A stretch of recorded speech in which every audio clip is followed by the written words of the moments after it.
guztioi. Buenas tardes. Muchas gracias por asistir a esta sesión plenaria.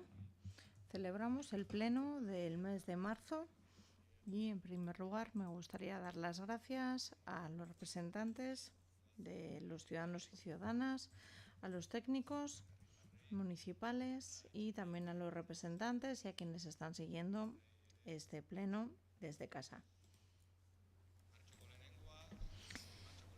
Es el primer pleno de primavera y es también uno de los últimos de este ciclo político. Como sabemos, tendremos plenos hasta junio y en verano, si no hubiera imprevistos, en principio no celebraríamos plenos.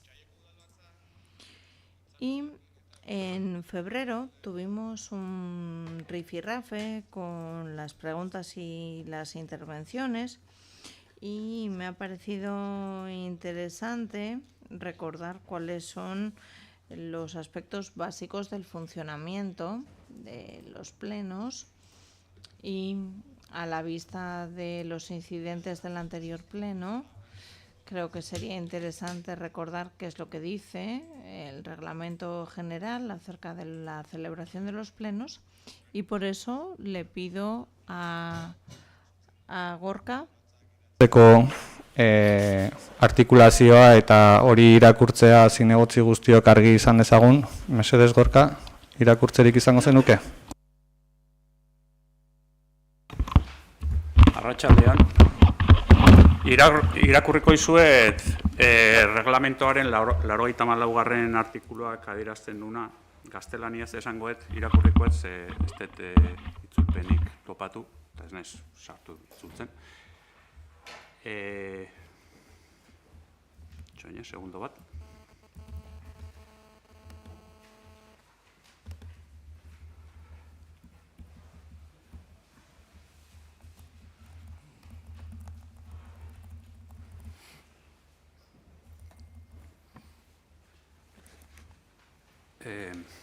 Laurogeita hamalaugarren artikuluak honela dio. Lehenengo puntuan, si se promueve debate, las intervenciones serán ordenadas por el alcalde o presidente conforme a las siguientes reglas. A. Solo podrá hacerse uso de la palabra previa autorización del alcalde o presidente. B. El debate se iniciará con una exposición y justificación de la propuesta a cargo de algún miembro de la comisión informativa que la hubiera dictaminado o, en los demás casos, de alguno de los miembros de la corporación que suscriban la proposición o moción en nombre propio o del colectivo u órgano municipal proponente de la misma. C. A continuación, los diversos grupos consumirán un primer turno. El alcalde o presidente velará para que todas las intervenciones tengan una duración igual. D. Quien se considere aludido por una intervención podrá solicitar del alcalde o presidente que se conceda un turno por alusiones que será breve y conciso. E. Si los solicitara algún grupo, se procederá a un segundo turno. Consumido este, el alcalde o presidente puede dar por terminada la discusión, que se cerrará con una intervención del ponente en la que brevemente ratificará o modificará su propuesta. No se admitirán otras interrupciones que las del presidente para llamar al orden o a la cuestión debatida. Eta bigarren párrafoan esaten du, los miembros de la corporación podrán en cualquier momento del debate pedir la palabra para plantear una cuestión de orden, invocando al efecto la norma cuya aplicación reclama. El presidente resolverá lo que proceda sin que por ese motivo se entable debate alguno. Hor bukatzen da. Eta gero 85. artikuluak esaten du que el alcalde o presidente podrá llamar al orden a cualquier miembro de la corporación que profiera palabras o vierta conceptos ofensivos al decoro de la corporación o de sus miembros, de las instituciones públicas o de cualquier otra persona o entidad, produzca interrupciones o de cualquier otra forma altere el orden de las sesiones. C. Pretenda hacer uso de la palabra sin que le haya sido concedida o una vez que le haya sido retirada. Bucaeran esaten dut las tres llamadas al orden en la sesión con advertencia en la segunda de las consecuencias de una tercera llamada. El presidente podrá ordenarle que abandone el local en que se está celebrando la reunión, adoptando las medidas que considere oportunas para hacer efectiva la expulsión.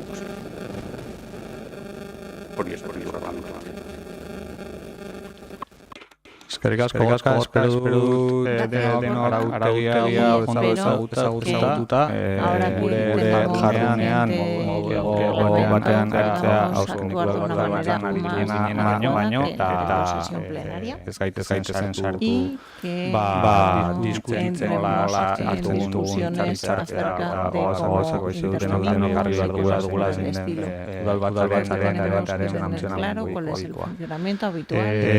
Etorri dira falta ziren edo etortzak ziren zinegotzi guztiak, están aquí los y las concejales que faltaban por llegar, creo que falta una por apuntar, gara. Sí, gaur podemos comenzar ya con el orden del día. Tenemos 7 puntos. Jorratzeko eta lehenengoa 2008ko abenduaren 19 eta 2008ko urtarrilaren 10ko bilkuretako irakurketa eta onarpena ari dagokiona da. Ez dakit norbait zerbait esateko daukan akta hori buruz. Onartu eman ditzakegu beraz.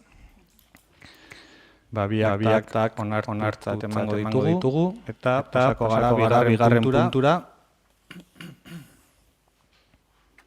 Bigarren puntua 2008ko aurrekontuaren likidazioaren onarpen berri ematea da.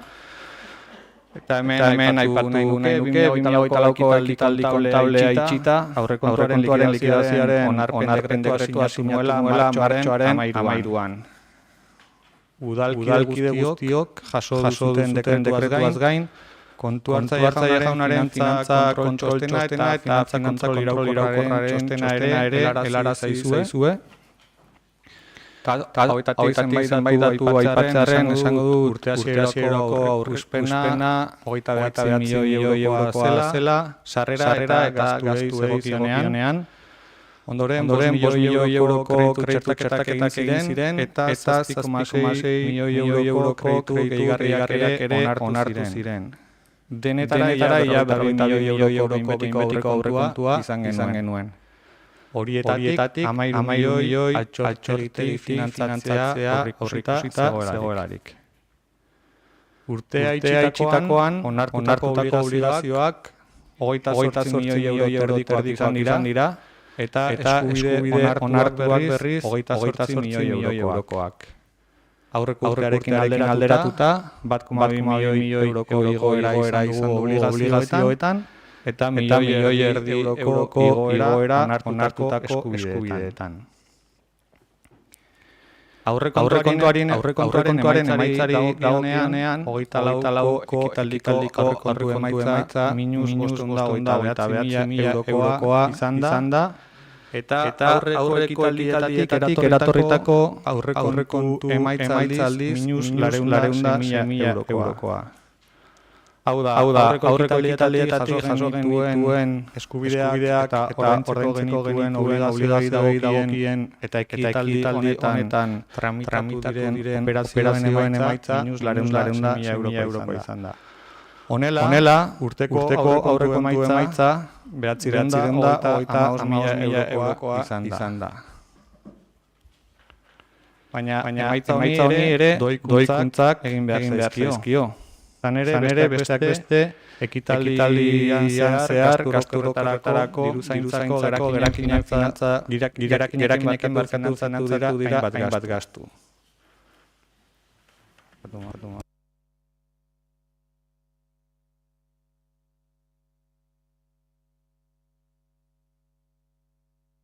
Barkatu momentu bat, mesedez, blokeatu nintzait eta gailua.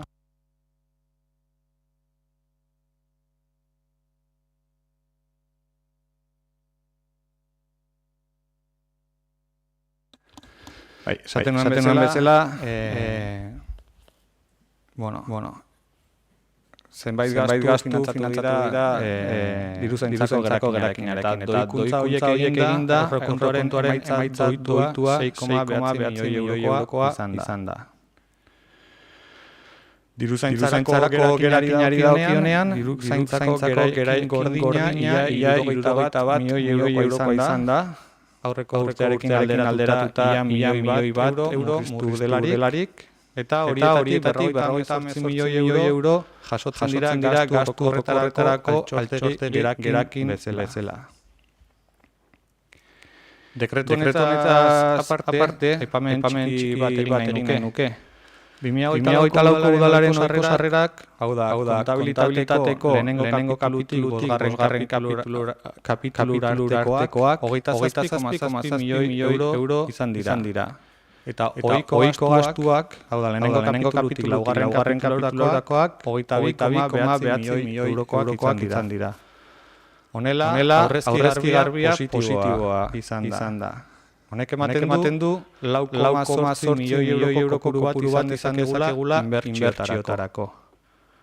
Baina 2008 urtean 5,3 milioi euroko inbertsio kopurua gauzatu da. Bukatzeko, kontu hartzaile jaunaren txostenetan ikusi ditzakegun ondorio nagusiak irakurri nahi nituzke. Gastuen egoera horriaren gauzatzen maila handia edo oso handia izan da, kreditu arrunten kasuan. Kapital kredituen betetzen maila berriz txikiagoa. Diru-sarreren aizpen maila oso handia da, sarrera arrunten kasuan. Diru-sarreren egikaritzaren egonekoa oso ona bada ere, aitortutako sarrerekiko korrantza ez da hainona. Aurreko ekitaldiei dagokionez, itxitako ekitaldietako gastuak osorik ordaindu bitartean, sarrerei dagokienak hasierako sarreren ehuneko 34 kobratzeko utzi dute. 2008an aitortutako obligazioetatik 6 milioi euro diruzaintzako gerakinetatik finantzatu dira.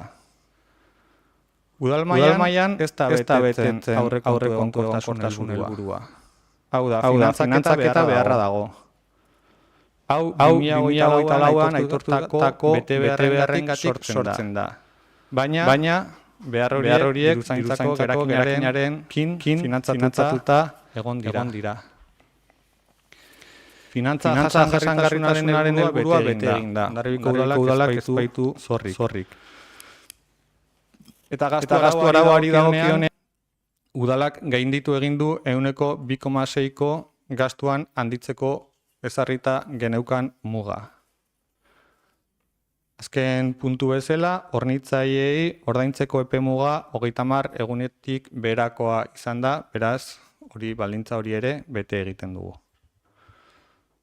Takit zalantzarik edo galderarik badagoen. Bai, Maria? Eskerrik asko. Bueno, guke zalantza edo galderak orain egin dezune azalpenarekin ez ditugu, egia da oso azalpen teknikoa egin dezula edo dekretuaren irakurpena edo zenbakien irakurpena, baina azkeneko egunetan bai ikusi dugu zure hitzetan 10 egun horrelako zerbait eta baita ere Abotxan Itzudal taldearen hainbat interpretazio eta bai gustatuko litzaidake hoien inguruan azalpen batzuk eskatzea edo gutxienez gauzak argitzea. Egia da likidazio dekretua oso teknikoa dela, baina gero balio duenak da bakoitzak herritarrei zer transmititu nahi diegun dekretu edo kontu hauekin eta uste dute joku arauak berdinak izan barutela denentzat. Eta detaile konkretu batera joango naiz. Duela 2 urte, gai honen inguruan hitz egin genuen, eta ni hor nintzen, zu hortzinen Igor, eta nik egin nuen irakurketa izan da, aurten, Abotxan Hitzek egin duen irakurketa, hau da, ehuneko 80 ejekutatu egin dela aurrekontuarena. Guk duela 2 urte, esan genuen ehuneko 100 gauzatu zela, ze hasierako aurrekontuarekin kontutan hartuta, gastuak berdinak izan ziren. Eta nik hori esan nuenean, oposizioan zinetela esan zenuten, 2022ko aurrekontua ez da 100% bete. Nik uste dut akats bat litzatekeela esatea 2022ko aurrekontua 100% bete dela, inondik inora ere. Orduan nik ez dut interpretaziorik egingo, baina bai eskatu nahi dut denok gure komunikazioan joku arau berdinekin komunikatzea, ze guk ez bagenuen 100% ejekutatu, pentsatzen dut orain, azkeneko urtean abotxanitzek ez duela 180 ejekutatu. Bai, txostenean argia azaltzen da, kontu hartzaileak egin duen txostenean 178 izan dela exekuzioa, maila ona da, ez dugu ezetz esango, baina uste dut denok joku berdinekin planteatu behar ditugula gure komunikazioak. Gero beste puntu batekin ados edo gustatzen zaigu pertsonalean dauden 8 milioi eta piko ia guztiak gastatzea, oso emaitza positiboa da, baina hori ere ez da 2 egunetan sortzen den prozesu baten emaitza, aspalditik sortu den prozesu baten aspalditik, edo duela urte batzuk ja martxan jarri den prozesu baten emaitza da ere bai, eta uste dut hori aipatzeko modua dela. Duela urte batzuk arazo handiak zeuden kontratazioan, pertsonal mailan gauzak aurrera ateratzeko, orain arrastasun gehiago daude, malgutasun gehiago dago legearen aldetik, eta horrek badauka bere irudia gastu horietan. Gero, beste gauza asko nituen, baina uste duten nola zure azalpena teknikoa izan den, eta likidazioaren zenbaki gordinak aipatu egin diran, ez naiz hartuko urtean zehar egin ez diren proiektuekin, hori beste modu batean komunikatuko dugu guk ere bai. Mila esker. Eskerrik asko beste hitzartzerik. Bai, Josu?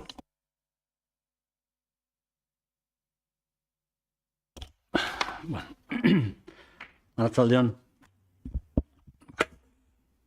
Leches.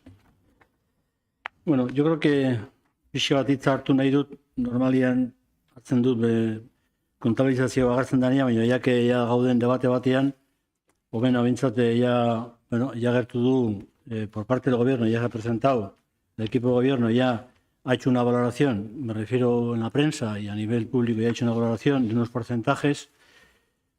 Primero, decir lo siguiente. Nosotros cuando hicimos este presupuesto, de alguna forma presentamos una serie de cuestiones en el cual, por nuestra parte, hubo una modificación de crédito de 2.600.000, una aportación en cuanto al presupuesto de 8.911.000, de los cuales, una parte se aceptó en ese presupuesto, pero hay unas cuestiones que de alguna forma en este presupuesto no se aceptaron, como era el tema de ayuda a familias, ayudas a lo que es el tema de alquileres, etcétera, etcétera. Pero en cualquier caso, me quiero meter un poco en principio con las declaraciones que se hicieron por parte, en este caso, del equipo de gobierno, en el cual, según la prensa, pues de alguna forma se cumplimentó en el 90%. Yo creo que esas cosas hay que ser,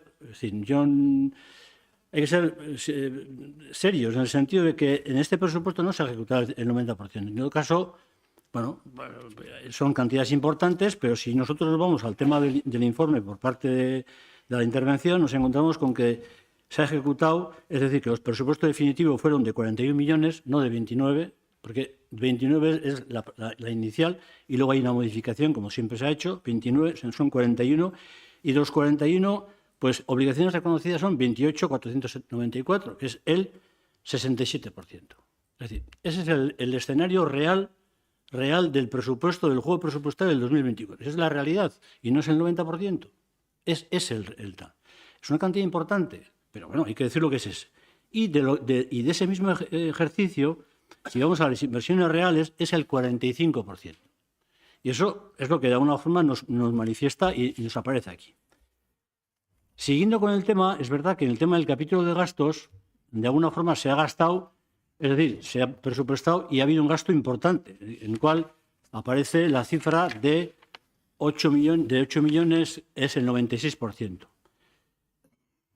De la masa salarial del año anterior se ha visto que en vez del 2,5 de subida de masa salarial es el 9,23. Eso lo dejo ahí, para otro debate en todo caso, pero lo dejo ahí.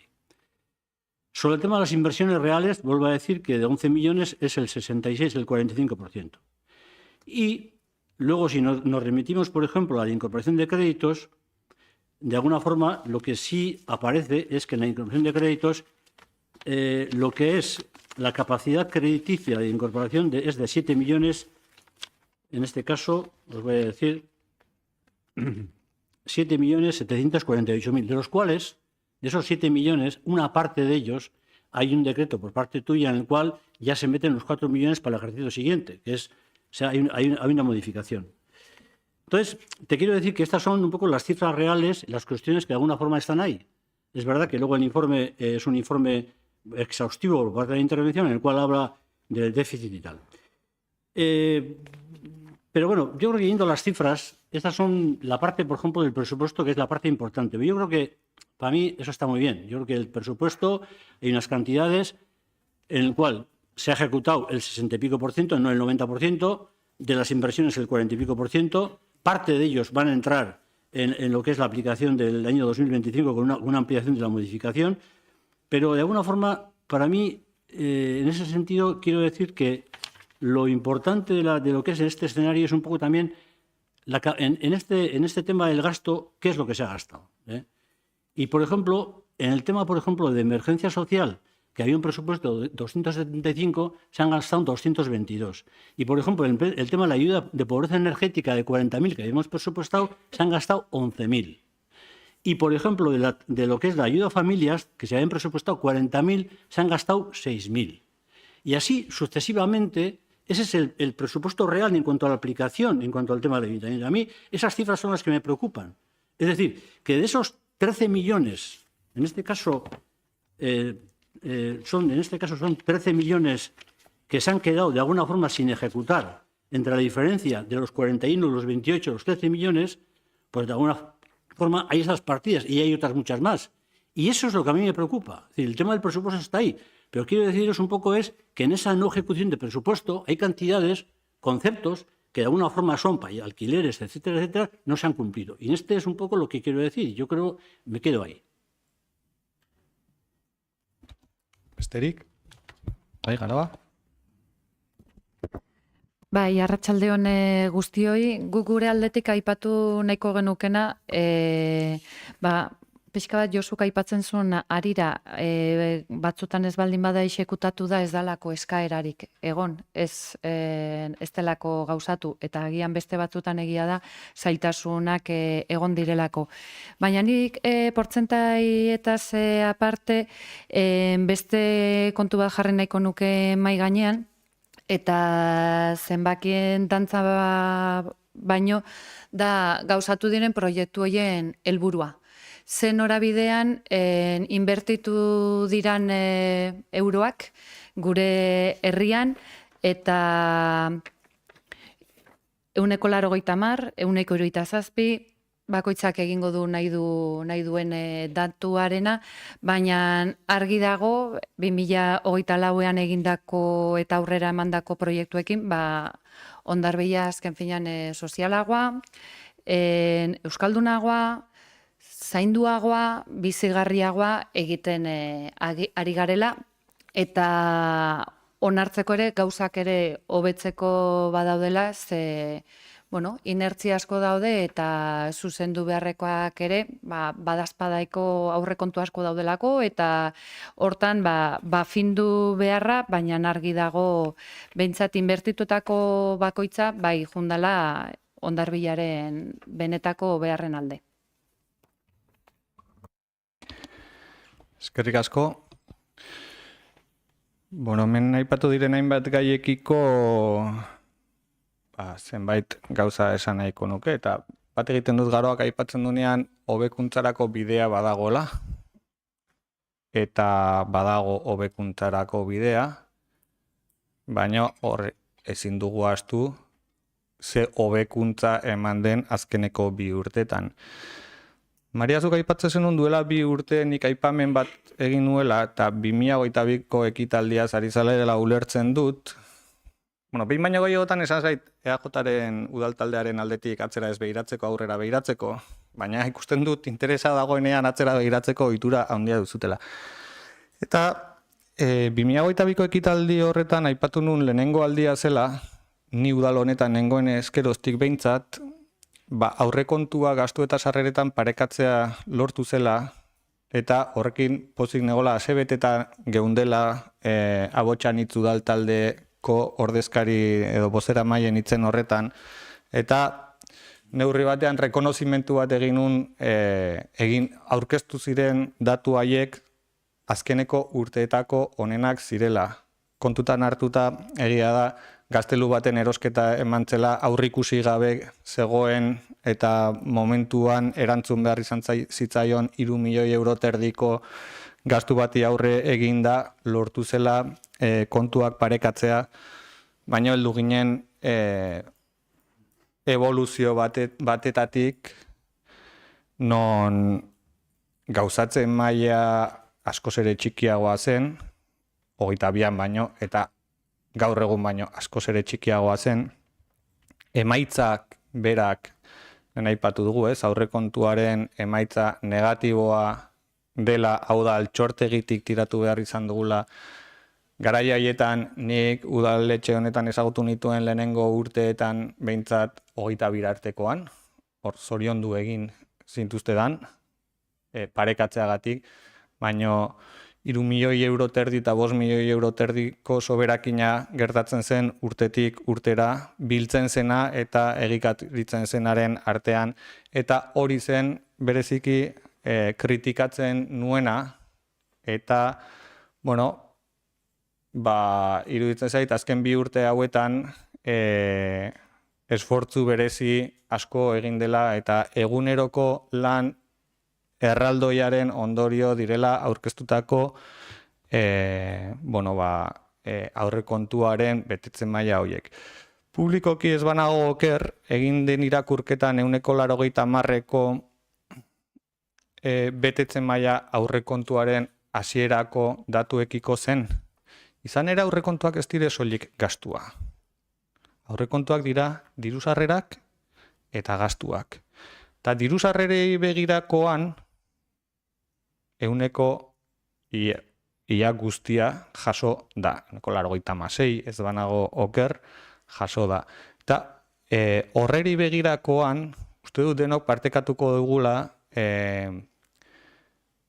aurtengo urtea ere, 24. aurreko ekitaldia, 2024ko urtean, lortu zen diru-sarreretan esfortzu berezi bate eginez, lortu zen diru-sarrerak igotzea naiz eta adibidez Gipuzkoako Foru Funtsatik aurre ikusita zegoena, baina 500.000 euro gutxiago jaso diren. Baina diru-sarreretan gorakada bat izan dugu, baina gorakada nabarmenagoa, askoz ere nabarmenagoa da egikaritzan, gastuen egikaritzan. Izan ere diru-sarrerak igo eta hala eta guztiz ere emaitza negatibo bat izan baldin badugu da askoz ere gehiago gastatu dugulako.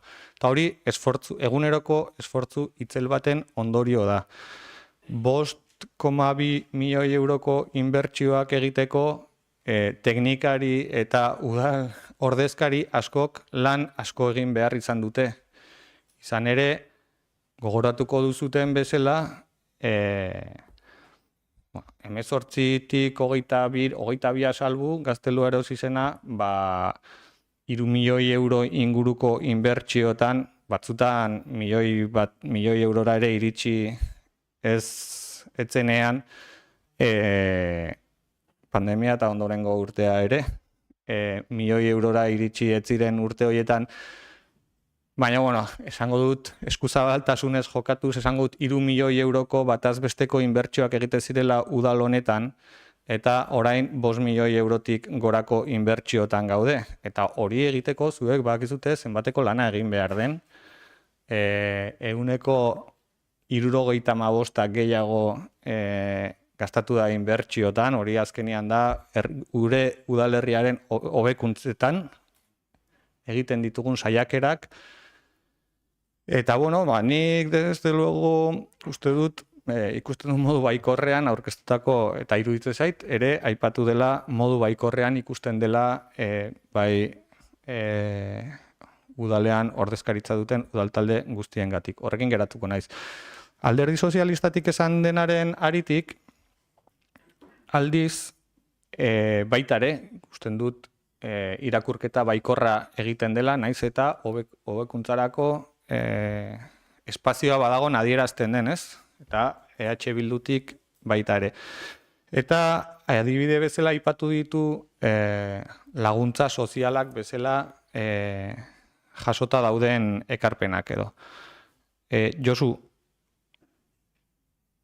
kreditu aldaketetan eta 2025ko aurrekontua egiten ari ginenean, kexatu egin zinen, gastu sozialean jasotako zenbait partida, espreski zenbait partida, eta zuk egiten duzuna askotan izaten da, begiratu soilik interesatzen zaizunari, murrizketa zeudela, eta gastu sozialean haunditu egin da gastua 2024 ekitaldian, badaude partida batzuk puztuta zeudenak eta horrela esplikatu nizun, azkeneko urteetako azterketa eginda errealitatera egokitu genituela diru laguntza hoien diru partidak. Izan ere, jarri ditzakegu 8 milioi euro etxez-etxeko laguntzarako edo energia gastutarako eta erabiltzen baldin badire 8, 10, 12 mila euro, gu posible dugu jarri aurrekontuan nahi den guztia, baina errealitatera egokitu behar dugu. Eta hori da guk dugun erronka, nik dudan erronka bat bada, gure aurrekontuak egiten dugunarekiko alik eta errealitatearekin itxura gehien izan dezatela. Horretan gabiltza eta hobetzeko badaukago, hobetu da, Espanago oker 19, 20, 21 urteetatik gaur egungo datuetara egikaritzen maila horretan aipatzen zuten 78, ezke uste dut 50 ingurutik genbiltzala, eta 78 hori da errealitatera parekatzen ari gerela gure aurrekontua. Badaukagula zeregina? Bai. Eta jardungo dugula horretan? Baitare. Baina hobekuntzarekin geratzen naiz eta zuen hitzak eskertze ditut. Beste txandarik nahi da? Itxoin. Ez, ordena jarraituko dugu, noski. Eskerrik asko. PSeren aldetik? Josu. Bueno, aquí, vale. Simplemente, es verdad que los presupuestos son los presupuestos y la ejecución también es la que es. Son las frases que suele utilizar Rajoy en este caso, ¿no? Pero dicho esto, un poquito de, ¿no? Dicho esto, cada uno tiene sus interpretaciones. Yo simplemente voy a que en el tema de la ejecución presupuestaria, analizando, por ejemplo, partida a partida, yo expreso mi preocupación. Mi preocupación es que tú, por ejemplo, coges de los 41 millones los 28 ejecutados y la diferencia son 13.475.000, que parte de ellos luego van a modificación, pero ejecución presupuestaria hay una diferencia de 13 millones. Eso es así de claro, que es el 67%.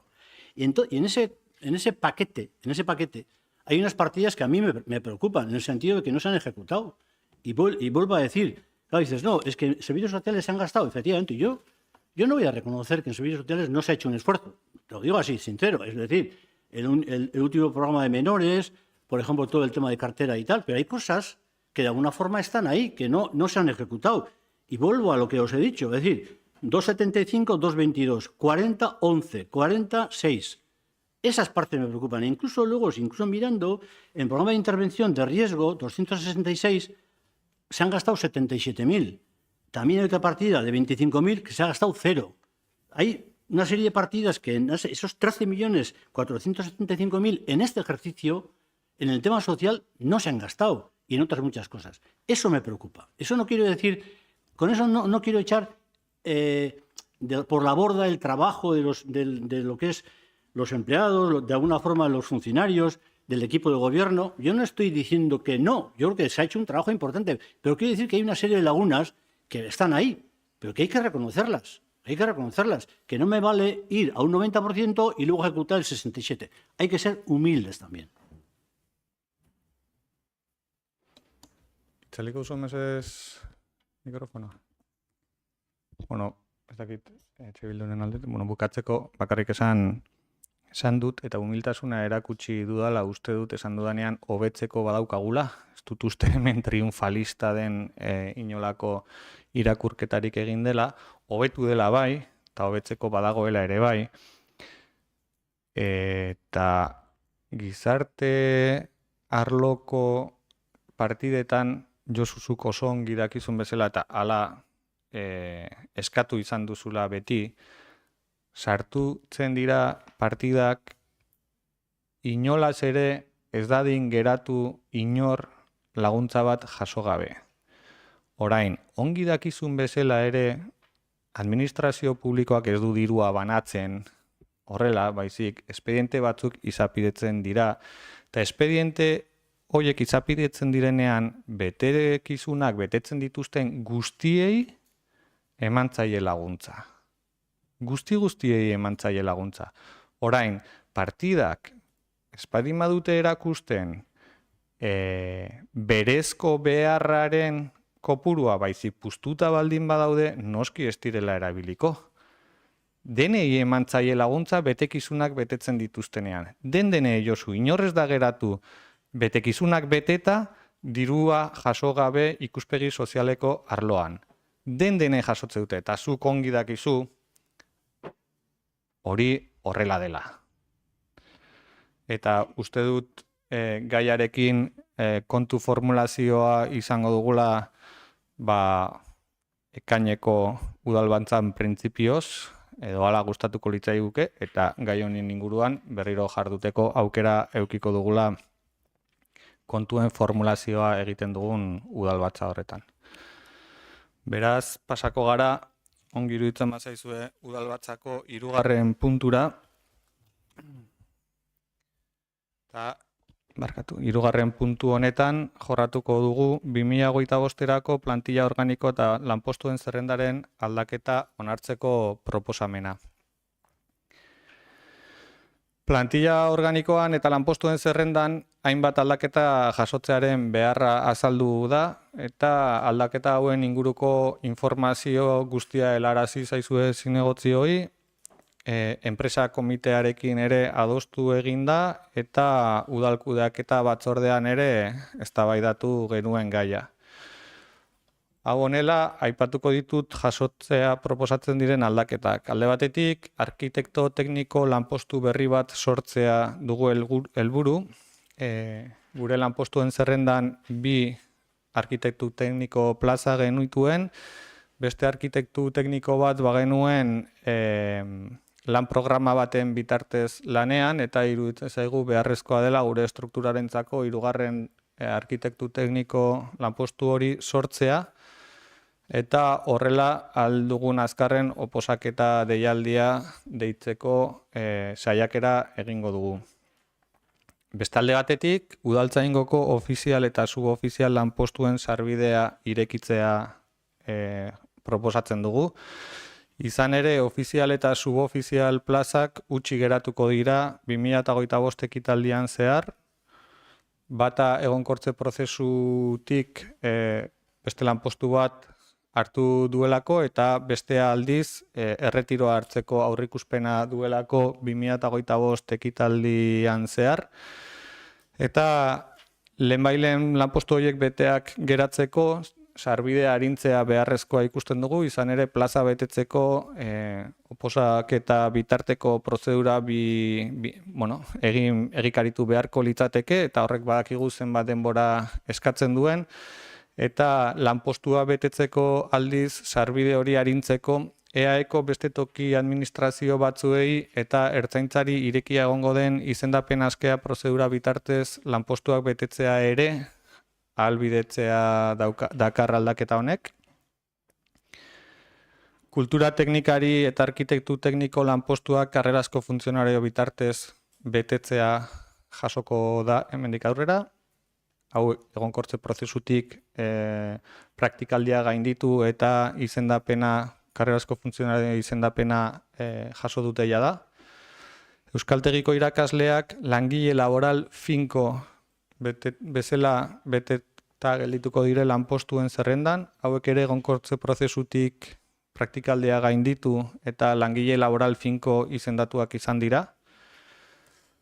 Informari teknikariaren lanpostu eta plaza utxik aitortzea, bakizue, abendu amaieran erretiro hartu zuela informatikari teknikariak, eta gaur egun aldi baterako langile bat kontratatuta daukagu, oposaketa burutu artean, eta azkenik gizarte langile lanpostu baten berariazko osagarria zuzentzea proposatzen da.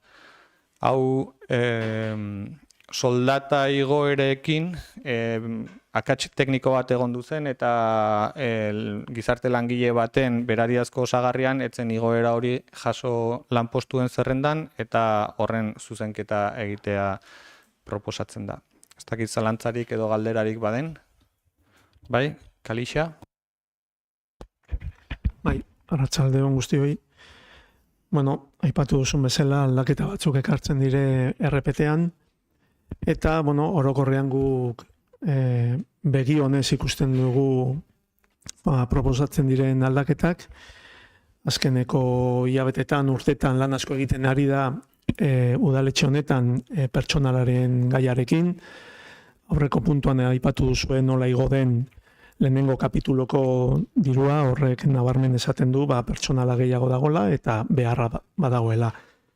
Baina ofiziala eta ofizial ordeko lanpostu horiekin ez gaude ados proposatzen den LD edo izendapen azke proposamen horrekin. Batzordean jaso genuen gobernu taldearen ekarpena proposamena, nolabait ja zuzenean LD-ko figura hori hartzen zela, eta txalotu eta balorean jarri nahi dugu, orain arte, azkeneko urtetan, ofizial eta ofizial orde egin duten bi langile horien lana eta jarrera. Aipatu duzun bezala, batek ja jubilazioa hartuko du aurten, binon besteak, bigarrenean edo ofizial orde dagona, oraindik geratzen zaizkio urte batzuk, eta pentsatzen dugu beste aukera batzuk agian jorratu beharko zirela edo zitekela, langile horri hainbeste urtetan egindako lan horrekin aukera izateko edo kasu honetan LD edo izendapen azke sortzen diren bi plaza horiek beteko dire beste pertsona batzuekin. Eta askotan aipatu da egonkortze prozesuan bertako langilei nolabait altzen zenbaki handiena lortzen bertan geratzeko, eta hala egin da, eta txalotzen dugu egindako lana. Binon, aipatu dudan bi langile hauen izendapen berri horrekin ez gaude ados, eta hori dela eta gure bozka kontra izango dela. Eskerrik asko. Besterik? Bai, Josu?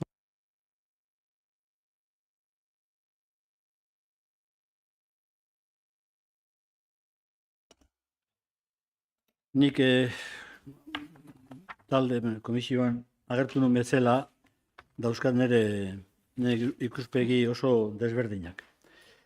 A ver, hay dos cuestiones, ya sé que una de ellas no entra en lo que es el temario, pero ya que estamos en el tema de personal, voy a hacer lo que hice la última vez, que fue el acta del día que no se me ha contestado, que el día 30 hubo una reunión, o sea, en el pleno, y hubo una serie de preguntas que no se me ha contestado, pero en cualquier caso voy a empezar. Sobre el tema de la comisión de personal, respecto al tema de la elección del oficial y suboficial, de alguna forma como el criterio de establecer la designación como la libre designación, yo lo manifesté claramente que no estaba de acuerdo. Y hay una frase, es decir, de alguna forma voy a coger lo que tú dijiste en la comisión, incluso en el acta del comité, que es lo mismo que de alguna forma lo dijiste en lo que es en la comisión nuestra. El señor Emparan explica que hasta ahora la forma de previsión de estos puestos era el concurso, pero teniendo en cuenta sus características, su especial responsabilidad, dedicación y la confianza que las autoridades deben de tener sobre ellos, es más adecuado establecer la libre designación como forma de provisión. Son palabras tuyas, dichas tanto en la comisión de personal como incluso en la reunión que hubo del acta recogida por parte de consensos. A ver, de alguna forma tú dices que antes se hacía de una forma y que ahora hay que hacer libre designación. Yo creo que esto es un error. Es un error. Es un error importante.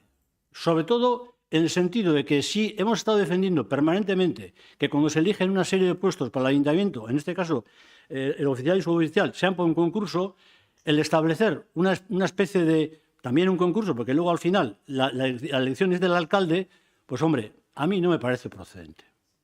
O sea, os lo digo sinceramente, es un sistema en el cual al final, pues bueno, pues no es así. Y ahí no voy a decir más. En ese sentido me parece que es una equivocación.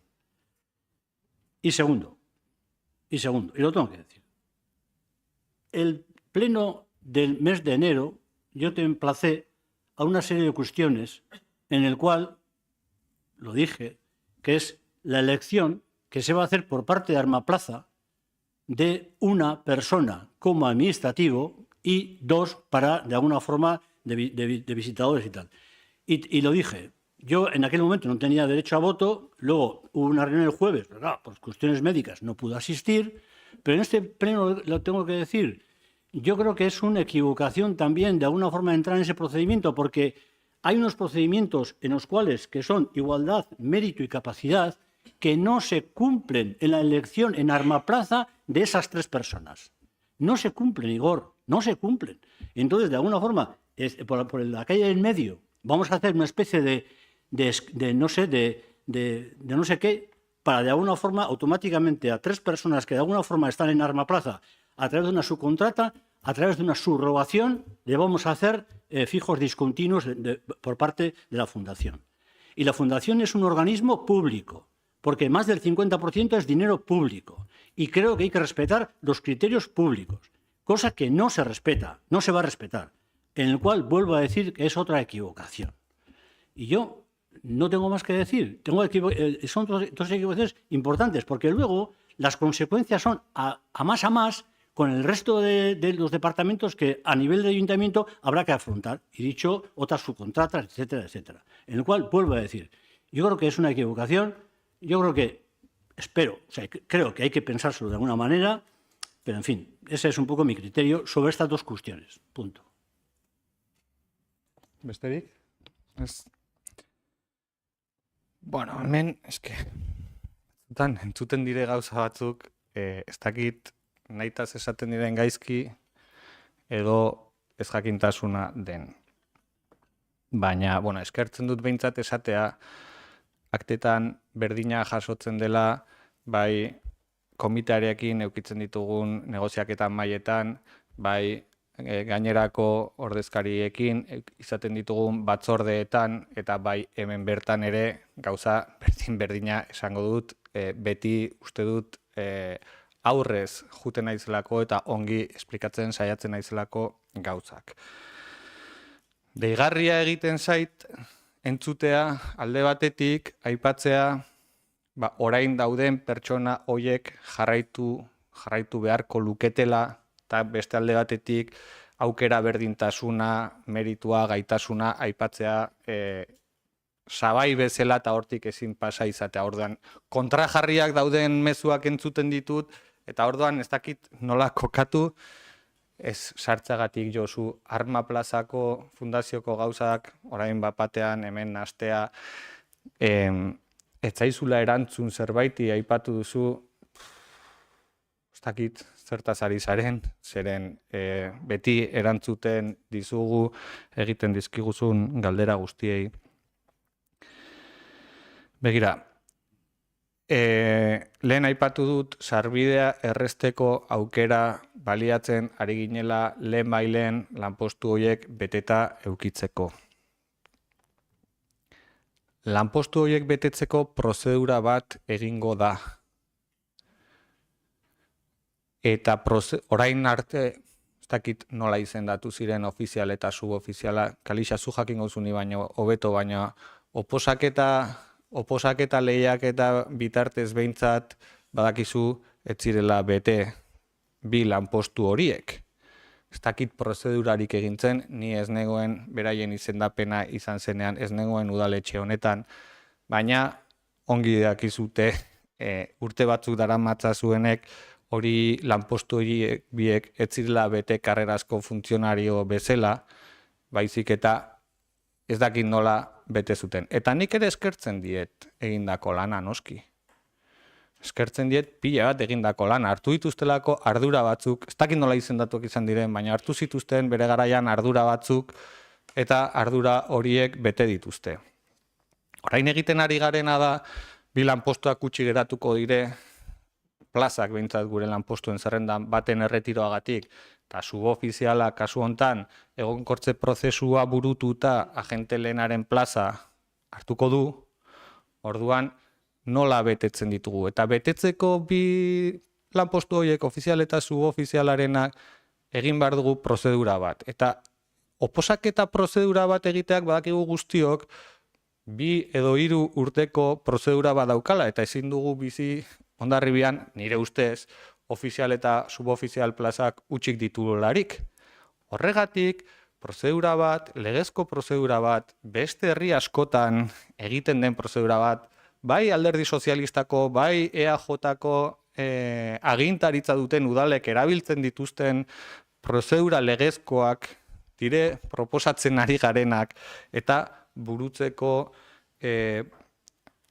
asmoa daukaguna. Eta hemen esan da beste pertsona batzuekin betetzea, nik ez dakit momentu honetan zein pertsonek osatuko duten. Bai ezarri dudana da, gustatuko litzaidakela, Hondarribikoak izatea, gutxienez emakume bat izatea ofizial edo subofizial bi postu horietan.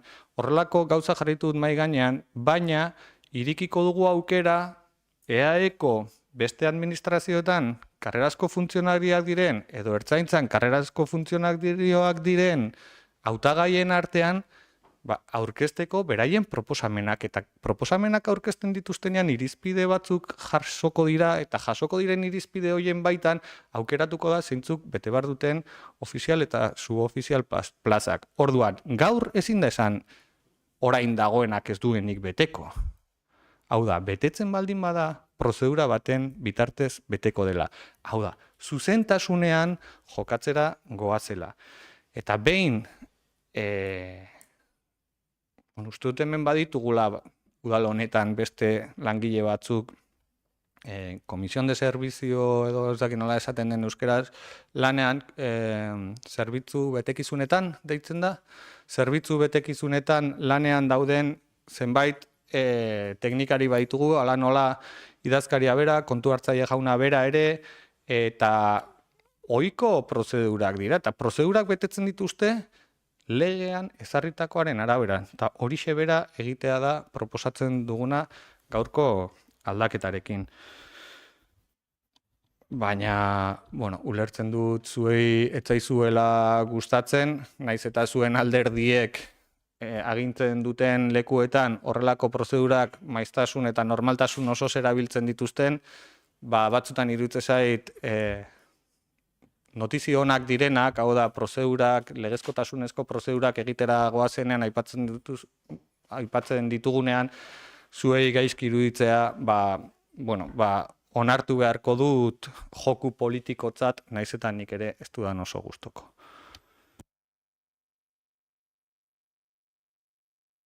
Bai. Eskerrik asko, alkate.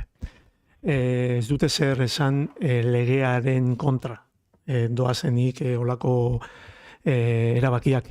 Binon nik batzorden ekarri zen duten proposamen hori, eta esan du nire interbentzioan, ea beste aukerak zeuden. Aipatu duzu Komisión de Servicios, badire habilitazioak prozesua egin arte, olako gauzak badire. Eta, guk esaten dugu, kasu honetan, igual beste aukera batzu agian landu dituzue, eta guk ez dakigu. Ni modu baikorrean, lehen esan duzun bezala aurreko puntuan, azalpena alde horretatik egin dut. Eskerrik asko. Bai, Josu. Bai, simplemente a la pregunta que decías que no, en fin, que de alguna forma la pregunta que yo había hecho no habías contestado. Yo simplemente decirte que en el acta que aparece en el mes de mayo, en el mes de enero, digo lo siguiente. Lo que hago plantear es que de alguna forma ante el tema de dar una plaza no estuviera de más el que hubiera una reunión por parte del ayuntamiento, a un informe por parte del secretario y del interventor que opinaban de esta cuestión. Eso es lo que yo planteé, lo que en cuestiones he planteado y de alguna forma no se me ha respondido. Y en la segunda cuestión, a ver, yo creo que vulgarmente lo que se dice, lo del tema de libre designación es elegir a la persona a dedo. Ese es el resumen. Igor, no vayamos a otro lado, es a dedo, punto. Bakarrik esango dut, Josu, hori dela Alderdi Sozialistak beste udal eta beste erakunde publiko askotan erabiltzen duen prozedura bat, ohikoa, zuk ongi dakizun bezala, eta Alderdi Sozialistak edo EAJak beste erakundetan, edo EH Bilduk beste erakundetan agitzen duen erakunde horietan erabiltzen duten prozeduretako bat erabiltzera goazela. Beste aukerak egon litezkela, teknikoki baloratu dena da, hau dela prozesurik garbiena erakusten duen bide bat. Eta horregatik iritzi diogu politikoki ere bide hau jorratuko dugula. Baina, 6 aldaketa ziren eta bakarrean zentratu gara. Eta Josu, beti bezala, gai zerrendan planteatzen da gai bat, eta zuk hitz egiten duzu nahi duzun hartaz. Gutxi gora bera lehen aipatu duzun M. Rajoy hori bezala.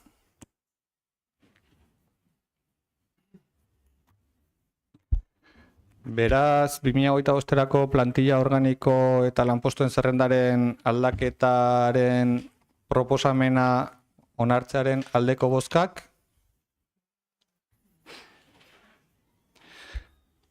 Aurkakoak.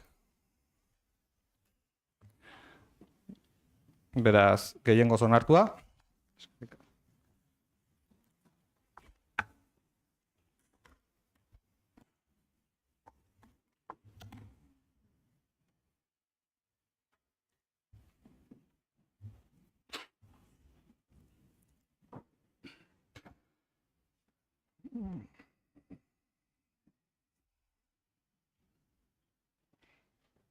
Laugarren puntuara pasako gara.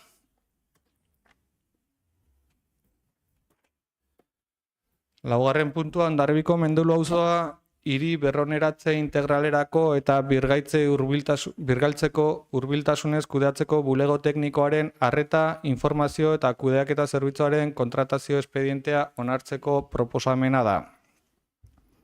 Puntu honetan eztabaidagai daukaguna duela denbora hitz egiten aritu izan garen Mendelun opengela bat irekitzeko kontratazioa egin nahi da. Zerbitzu hau kontratatzearen helburua auzoaren bizigarritasuna hobetzeko eta bermatzeko neurriak hartzea da.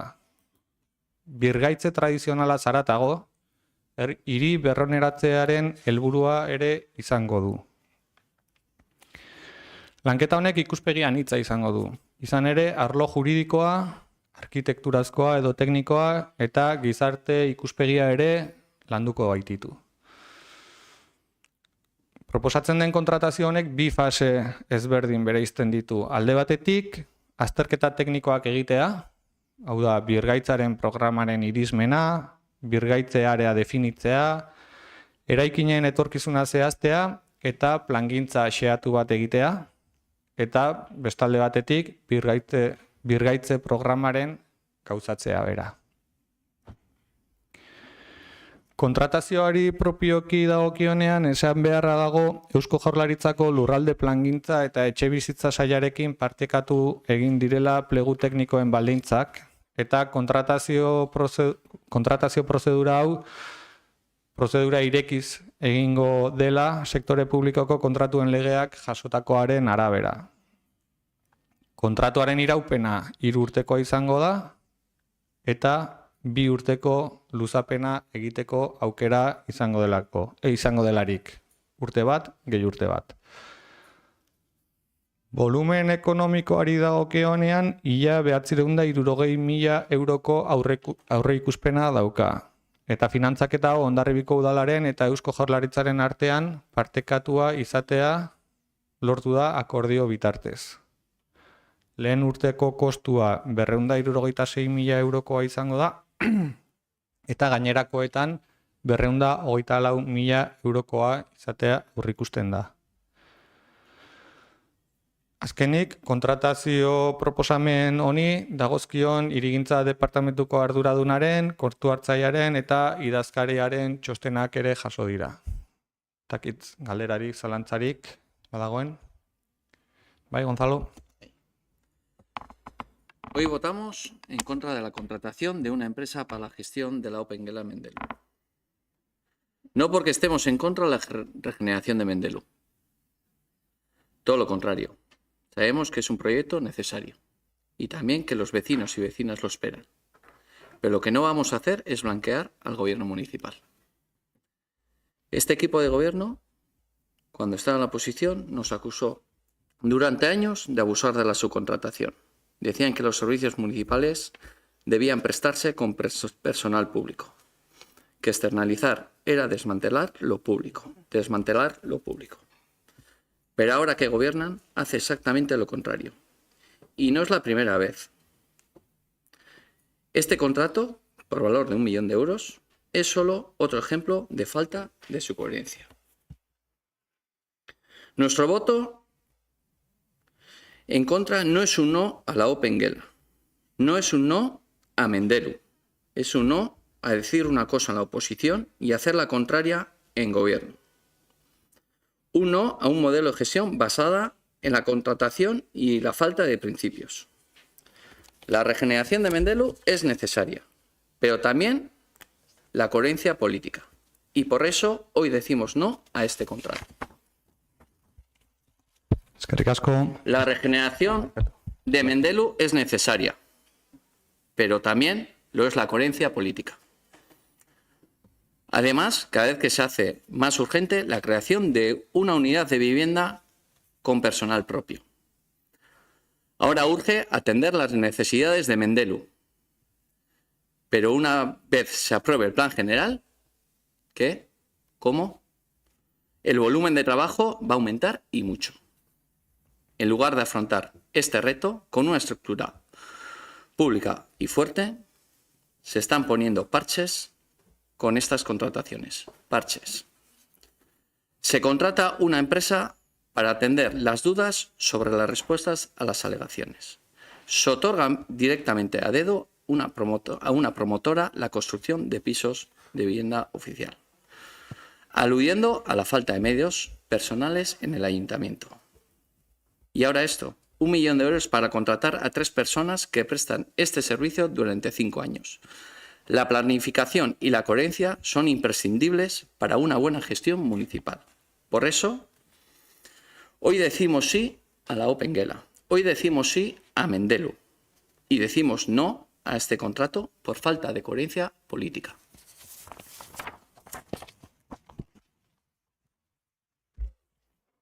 Muchas gracias.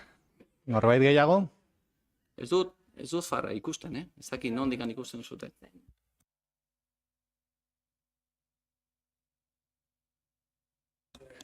Mesedez. Norbait gehiago? Bai, Josu. Bueno, nik kasu honetan aldeko bote izan dut. Yo lo único que... Bueno, el tema de la OpenGela, en todo caso, bueno, es una medida que se ha estado trabajando durante muchísimos años y en este caso, bueno, pues se va a llevar a cabo. Es verdad que hay muchas dudas y el resultado que pueda tener todo esto, pero yo simplemente quiero decir una cosa, y es que, bueno, en el barrio, aparte de la OpenGela, también hay una serie de iniciativas que se están dando en este momento y lo que pido también es que se respeten. Es decir, yo entiendo que de alguna forma por parte del equipo de gobierno hay unos criterios muy concretos, sobre todo con el tema del plan general, pero en medio hay una serie de circunstancias excepcionales, y me refiero a una urbanización que es Mugondo, en el cual llevan ya 2 años con las vallas puestas, llevan 2 años, de alguna forma llevan con un decreto hecho por la alcaldía en el sentido de que hay que hacer una ITE para que puedan de alguna forma poder seguir en esos edificios. Y simplemente decir que, bueno, que se tenga en cuenta esta situación. Y yo soy partidario siempre de llegar a acuerdos. Y yo creo que la OpenGela y todas las cuestiones que se vayan a plantear por parte del barrio de Mendelu se tenga en cuenta la iniciativa de estos vecinos y que no, de alguna forma, queramos por nuestros criterios imponer una serie de cuestiones. Espero que las cosas vayan por buen camino y espero que el tema pues se solucione, sobre todo porque llevan ya estos seis grupos mucho tiempo con vallas en una situación precaria, que no saben qué va a pasar porque hay una serie de incertidumbres. Hay unas ITES que de alguna forma están planteadas con unas cantidades importantes y creo que es compatible tanto lo que es la filosofía por parte en este momento que está planteando tanto el plan general como el equipo de gobierno, que se tenga en cuenta esta situación. Besterik? Bai, Garoa. Ni batzutan ez dakit toki berdinan egoten garen. Hartzen dut apunteak azkeneko batzordekoa. Mendelu, opengela, regenerazio urbano figuran aitzindaria izango da. Gainera azaldu ziguten, euskeraz ez bagenun ondo ulertzen, hiri berroneratzea, regenerazion. Aitzindariak izango gara eta hiru arloko taldea egongo da, juridikoa, arkitektura eta soziala. Eusko Jaurlaritzaren parte hartzea eta Next Generation diru laguntzak tarteko eta atzeratu dena Eusko Jaurlaritzaren ondorioz ezin izan zelako. Orduan, ez dakit, hau igual erderaz esango izut, ez? Nola da manzanas traigo edo eske batzutan, egia esan harrituta gelditzen naiz. Orduan, Mendelu opengelari buruz, aitzindaria den lanketa bat egingo da, gure herrian regenerazio oso bat behar duen auzo bat daukagulako, eta hori da, aitzindaria berria ezoikoa diren egoera baten aurrean egiten delako olako kontratazio bat, lankidetzan, erabat ezinbestekoa diran bitartekariekin hartu beharreko erabakiak benetan potoloak, sakonak direlako, eta oso argi ere azaldu zigutelako.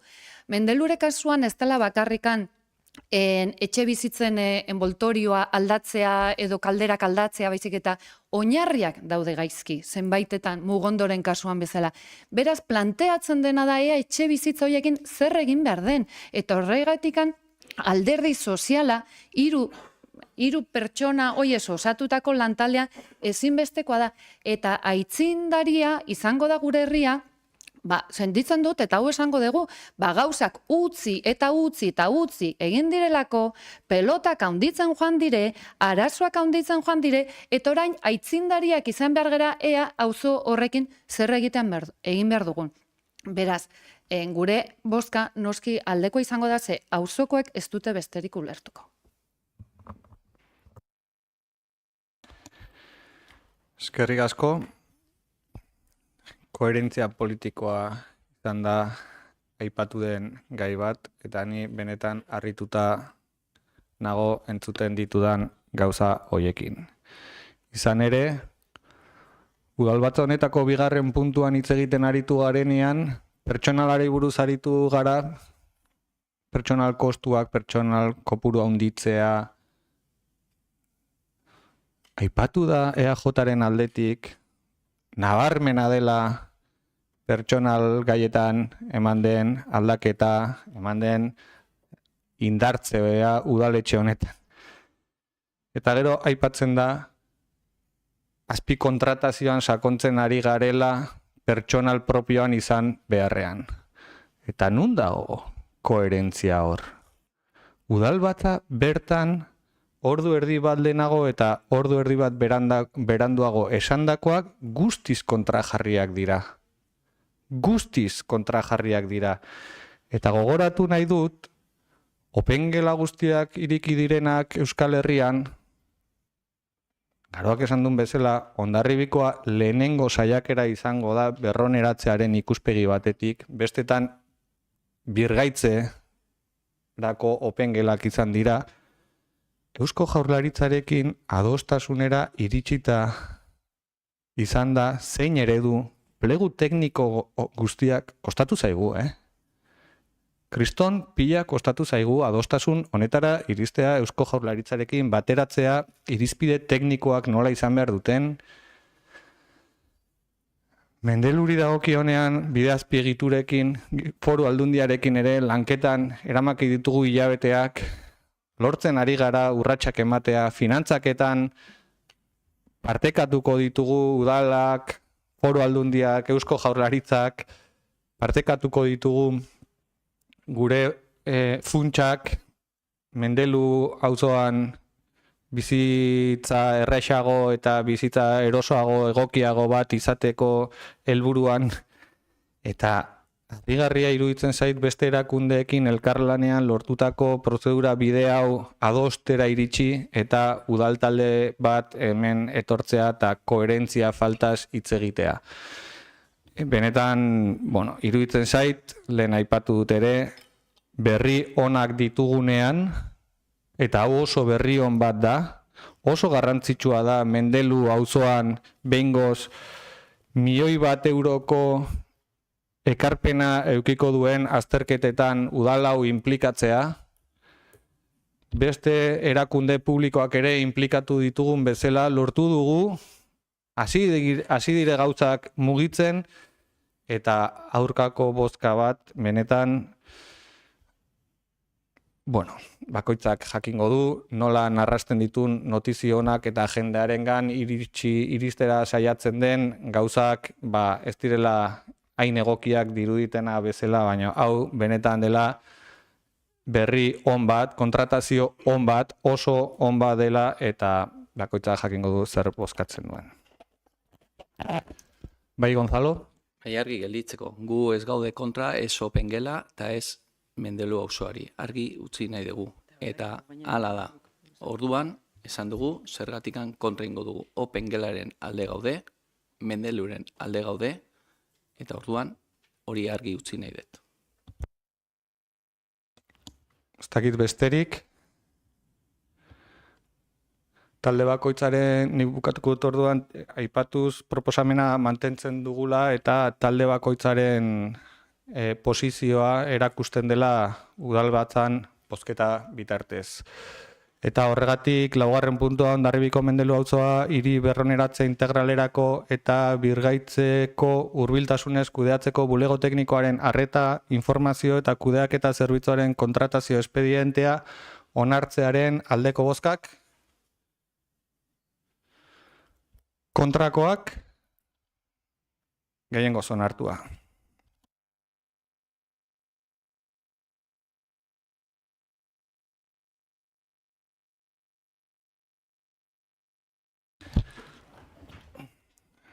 Bosgarren puntura pasako gera, Hondarribiko Jaizkibelgo pistak eta basobideak kontserbatzeari eta ibilgailu motordunekin erabiltzeari buruzko ordenantzari hasierarako onarpena emateko proposamena.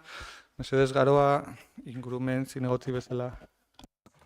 Eskerrik asko, Igor. Bai, arratsaldeon, gaur honera ekartzen deguna da hasierako onarpena. Hau da, zirriborroaren proposamena, gero badakigulako ere alegazio epeak irikiko dira eta berriz ere onera ekarri beharko dugula.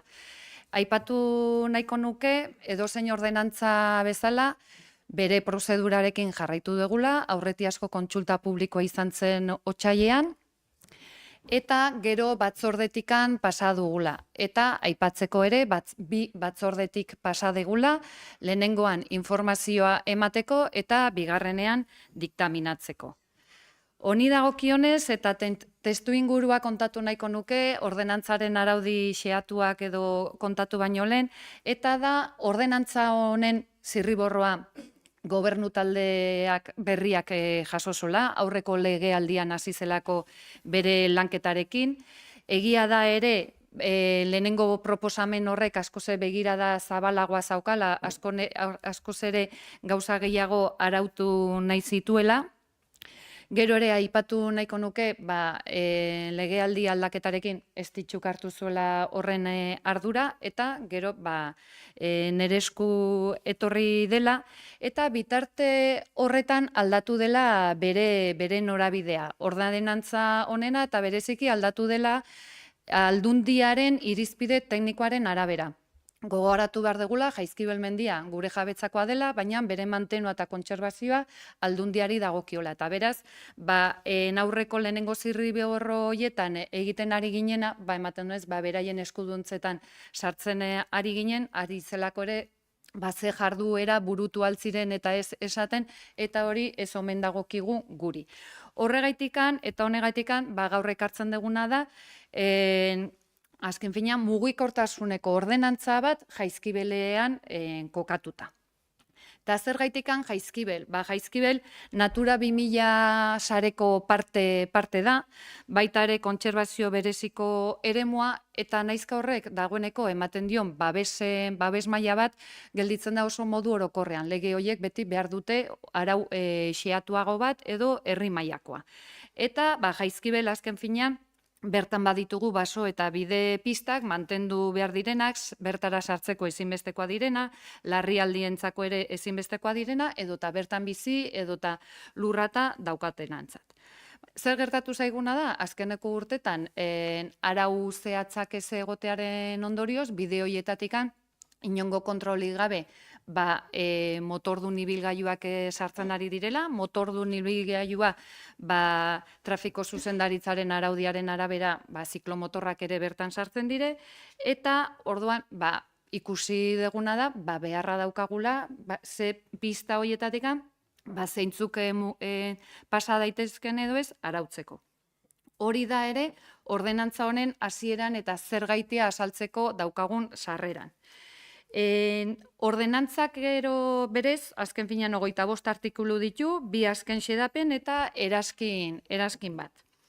Hemen aipatu nahiko nukena da, azken finean antolatzen dela ibilgailu motordunen sarrera. Nortzuk pasa daitezken eta nortzuk ez. Baita ere, naizta Jaizkibel mendia izan, bere lehenengo artikuluan esaten da hondarbilaren jabetzakoa diren lurretan eta udalaren jabetzakoa diren baso eta bideetatik dela. Honek eskatu digula ere inventario bat egitea, plano bat egitea, jakiteko zeintzu diren gure bideak eta zeintzuk ez. Aipatu nahiko nuke ere, bertatik pasatzeko araudi honek jasotzen dula ze baso eta bideetatik pasa gaitezken eta zeintzu diren onartutako aparkalekuak. Eta bertatik baso eta pista bideetatik pasa ahal izateko baimen bat beharko dela. Baimen bat beharko dute, azken finean, larrialdiko zerbitzutakoak eta ez direnak, edota txingudi zerbitzuko mankomunitatekoak ez direnak, edo basozainadiak, beraiek esateko, aurrikusita dago, beraiek inongo baimen zehatzik gabe, bertatikan pasa daitezkela. Baina bestelakoek baimena beharko dira. Eta hemen, aipatu nahiko nukena da, daudela zirriborro honetan, eta aipatu nahi dut, zirriborro honetan eta hasieratikan eta auzoetan eta jendearekin egon garen aipatu dugula, 4 perfil onartzen ditugula, sartu ditugula ordenantza honetan, jakinda, behin betiko ekarriko dugunan, bestelako baimen berezi batzuk ere sartuko ditugula. Baina lehenengo perfilak egiten duen referentzia da, azken finean, baso edo bide pista horietatik jun behar dunak, bere etxea bertan baldin badauka, edo bertan ere lurra baldin badauka, baimena edukiko du. Beste baimen orokorra da, bertan, nekazaritza edo abeltzaintzako lanak eta egiten baldin baditu. Eta hori jasotzen digu 7. artikulua. Eta gero, 11. esaten digu, baimen bereziak eman aldirela. Eta momentu honetan, eta zirriborro honetan, 2 daude baimen berezi bezala katalogatuta. Bada, mantentze edo konpontze lanengatikan, bertatikan pasabar baduzu, baso eta pistetatik, eta bigarrena da interes orokorreko jardunak egin behar baldin badira. Adibidez, askotan Arantzadi bertan ibiltzen da eta hoientzat baimena izango zen. Ez da aurreikusten momentu honetan bestelako perfilikan. Gero ere, aipatu nahiko genukena da aparkalekuak. Ordenantza honek esaten diguna da, Jaizkibelen non aldugun aparkatu, eta, esan bezala, plano bat gehitu dugu, plano horretan zehazten da, baina dauzkagu alde batetik, Guadalupen Ardela eta Txurtxipin, Paradorean ere bai, gero, Gi 3440 eta PK 11tik Biosnarrera doan pistaren lehenengo 200 metroak, eta baita ere, salbuespenez, Guadalupen, gotorleku ondoan ere, bertako kanpan ere aparkatu aldela. Baina, honek zehazten duna da, toki horietan, gehienez, egon daitekela, 2 ondoko 2 egun baino gehiagotan ezingo dela aparkatu. Hau da, 48 orduz nahi dugula. Azken finean, hemen gauden guztia jabetzen ari gara, Jaizkibel, pixka bat, kanpi municipal iriki bat eta doakoa bihurtzen ari da, eta horreri mugak jarri nahi dizkiogu. Beraz, aparkalekuak hoie dire, horrek zer esan nahi du? Bide bazterretan eta ez da ere ezin dela aparkatu. Jaizkibeletan 4 aparkaleku hoiek egongo direla. Eta gero, aipatu nahiko nukena da, bukatzeko eta eraskinan dagoenez, azken finean, jabetu gaitezkela oso errez, sartzen garenean pista batean, hortik ezingo genukela sartu, baina badaudela bide batzuk hormigonatuta daudela, baina alere ezingo dela sartu ez badaukagu baimena. Eta aipatu nahiko nituzke, eta hauek zehazten dire ordenantzaren lehenengo eraskinan. Eta esaten du ez, motordunek soilik asfaltatuak eta hormigoizkoa diren bide eta pistetatik zirkulatu ahal izango dute honako bide hauetan izan ezik. Hau da, salbuespena dira, justiz baserritik marla eremuraino doan zatia, naiz eta hormigonatuta dagoen, horrezin da pasa ez badukazu baimenik, antenetarako igoeran ez da ere, gornutzerako bidean ez da ere, Axeri elkartetik Santelmorako doan bidean ez da ere, eta Hartzuko landetxetik Portomokora. Orduan, pista, hau da, naiz eta hormigonatua dagoen, eta zuk txabola baduzu edo, lehen aipatutakoa perfil horietako ezaugarri bat betetzen baldin baduzu, baimena izango duzu. Eta baimen hori, horretaz hitz egingo dugu, ordenantza onartua dagoenean, bere prozedura aurrera egiten duenean. Beraz, hau da hola orokorrean ordenantza honekin arautu nahi deguna, lehen esan bezala, azken finean nahi deguna da baso eta pistetatikan doazen ibilgailu motordonak arautu. Behin proposamen hau udalbatza honetan onartua denean, 30 egunez jarriko da jendaurrean. Aipatu nahi dugu ere, eta ez dela gure kontu bat, baizik eta Gipuzkoako aldizkari ofizialean zailtasunak izaten ari dire, eta adibidez, lehengo hilabetean onartutako Euskara Saileko diru laguntzak, bihar jarriko dira publiko. Beraz, 30 egun horiek izango dira publiko jartzen direnetikan, bale? Gusaiatuko gara, baina ez dakigu aldundiak noiz jarriko duen publiko. Beraz, alderdi horretatikan lasaitasuna bai adierazi nahi dugu, edo ez esatea ez dugula publiko egin eta izkutatua daukagula. Ez dugu izkutatua, oso agerian dago, adierazteko dago, baina prozedurak hori gertatzen ari dela. Eta badakigu alegazioak egongo direla, ze aurretiazko kontsulta publikoa egin dugunean, jaso ditugu, proposamenak, elkartu gara, eta badakigu, eta hemendikan ere, jarraitzen ari baldin badira argi esateko, badakigu ehiztariak eta arrantzaleekin hitz egingo dugu, negoziatuko dugu, eta topatuko dugula erdibidekoak. Orduan, hori zen, galderari baldin badago. Eskerrik asko, galdera, zalantza, valorazio, Gonzalo? Eskerrik asko, mi esker garoa, ustez argi hitzen genuen batzordean, ustez aktan argi ikusiko da baitare, begi honez ikusten dugu, murriztu behar dela motordunak, ibilgailua motordunak Jaizkibel inguruan, pista asko daude lehertuak, beste daude gehiegi erabiletan, baina, ne ustez denon artean lortuko dugu arautegi apropos bat.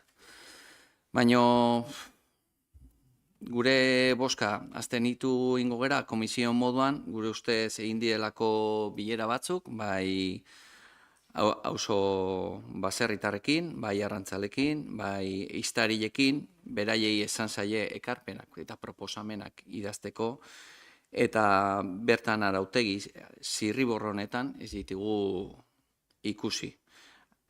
Komisioan bai esan zenun aztertuko ziela, eta urrengo proposamen orokorrean txertaten saiatuko zaretela. Gure aldetikan ere ekarpen pare bat ekarri genitun, ingo ditugu tokatzen den moduan, eta lan honetan bide lagun izateko prest gaude. Baina gaur ingo gerazten ditu, jakinda proposamen horiek ez diela txertatu, eta txertatzeko voluntade horre azaldu duzu, eta beraz, bide lagun topatuko gaituzu. Mila esker. Eskerrik asko beste valoraziorik. Josu?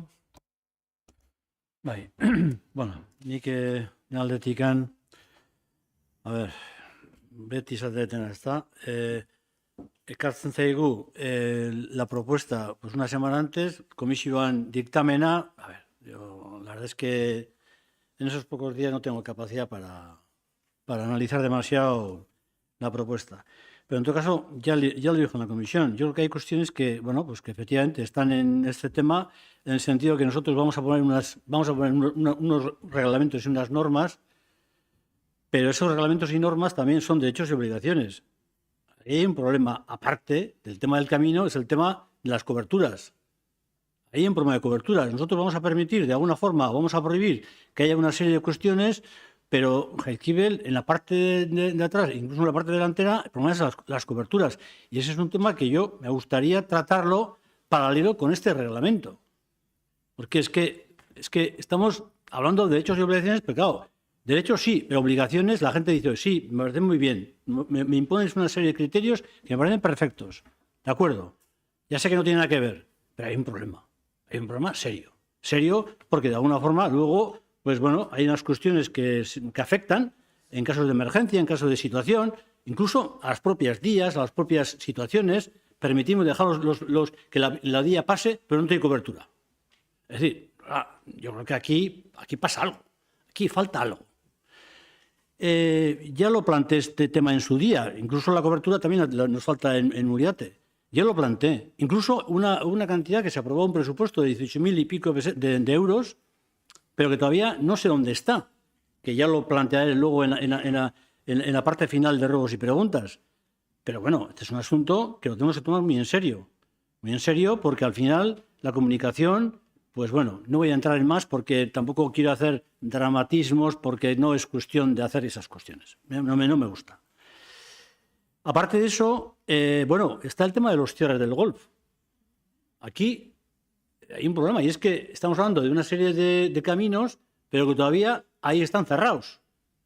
Afectan, sí, afectan. Es decir, la parte del sur, lo que es las líneas rojas, el golf, por ejemplo, las coberturas, las entradas, por ejemplo, que hay en Aguiñasasi, pues Aguiñasasi, Arrutela, incluso el camino real, que es de la parte de arriba, hay unas cadenas cerradas. Bueno, ahí yo sé que hay un contencioso con el golf, hay un contencioso por medio, y que este es un tema que también de alguna forma está ahí. Estamos hablando de una serie de cuestiones, pero que también está ahí. Y eso os lo dejo encima de la mesa. El tema de hablar al final has dicho que bueno, que de alguna forma se va a hablar con la gente interesada, la gente que va a pescar, la gente que va a cazar. Bueno, bien, pero es importante que también en las zonas, por ejemplo, que de alguna forma haya de alguna forma coberturas, pues bueno, pues tengamos ciertas seguridades, haya núcleos de seguridad, en fin, ciertas cuestiones. Y luego está el tema de lo de arriba, lo del tema del parador, de aparcar en el parador 2 días. Yo no dejaría aparcar allí. Desde mi punto de vista, O sea, es que de alguna forma, si dejamos a la gente aparcar, pues al final pues se convierte en lo que se convierte. Y en 2 días pues hace muchas historias, Y hace poco se nos ha quemado el monte. Es decir, hay cuestiones que de alguna forma yo creo que hay que matizarlas, que algunas son de cierta envergadura, en el cual me parece muy bien que bueno, de alguna forma se va a plantear el tema de la licitación, posterior va a haber enmiendas, espero que también haya gente que lo plantee, y nuestro voto en este caso va a ser la abstención. Beste valoraziorik, ez dakit azken... Bai, Garoa? Bai, badazpada inorrez nasteko gehitutako mapan Jaizkibel mendiaz ari gara eta bereziki itsaso aldera ematen duen eremuetaz, hemen golf eta ez da sartzen eta zeke eremuaz ari gara.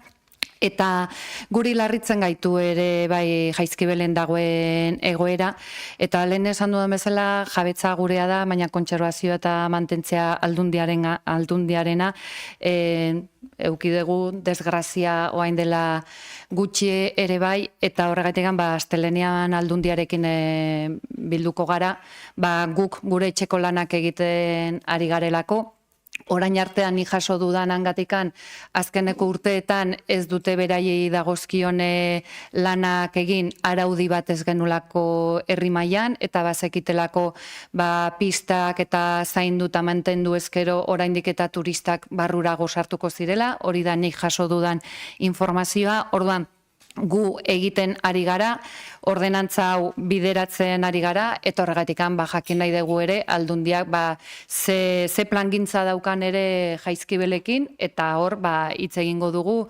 pendiente dauden gauza guztietaz, bai. Eskerrik asko. Eskerrik asko, ongiri ditzen mazaizue, proposamena bozkatuko dugu, Hondarribiko Barkatu egin dezakete horren inguruan galdera bat. Bai, Goiarre programa nola dago azkeneko urteetan udala eta aldundiarekin, hor konpromiso batzu zeuden, betetzen genituen, diru kopurua batekik, gero galderetan, barkatu. Gaitegira ez bagera murrizten eta gero badagoenean aukera,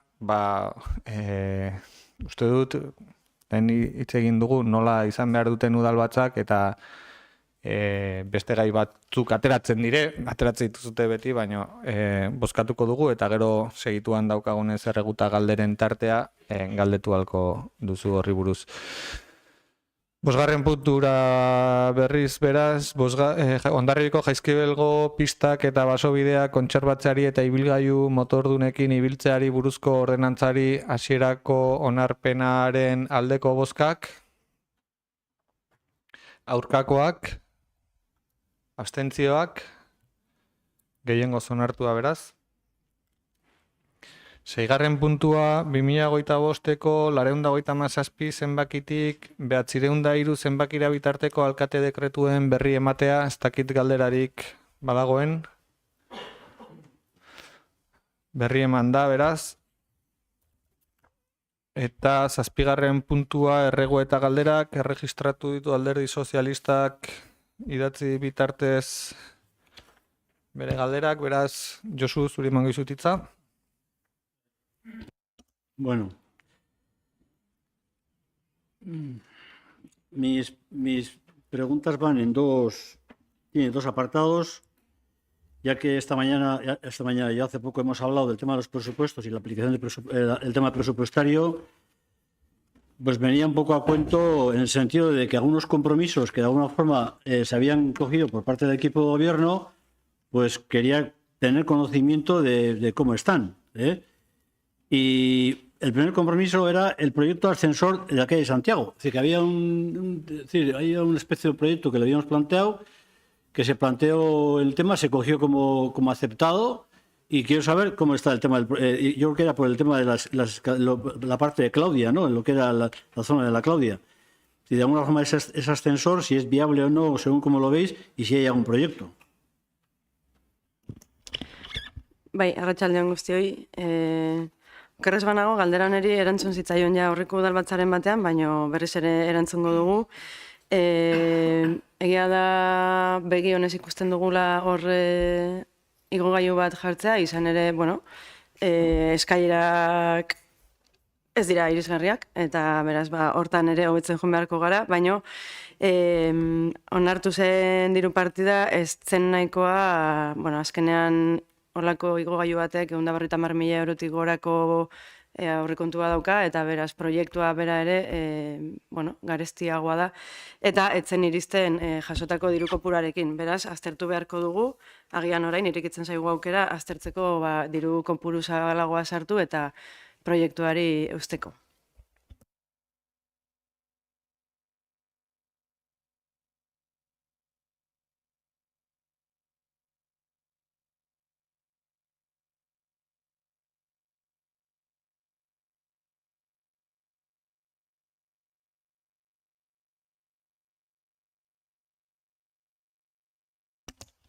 Bai, egia da hortarako ere, diru partida bat onartu zitzaizuen, kontaktua egin genuen hainbat enpresekin, baina azkenean zigun denbora eman kontratazioa burutzeko, beraz, ez da egin. Agian orain da momentua berez finkatutako hirigunean egiteko asmoa zegoen, batez ere alde zaharraren inguruan, baina agian orain da momentua hausnartzeko zabaldu beharrote den beste eremu batzuetara.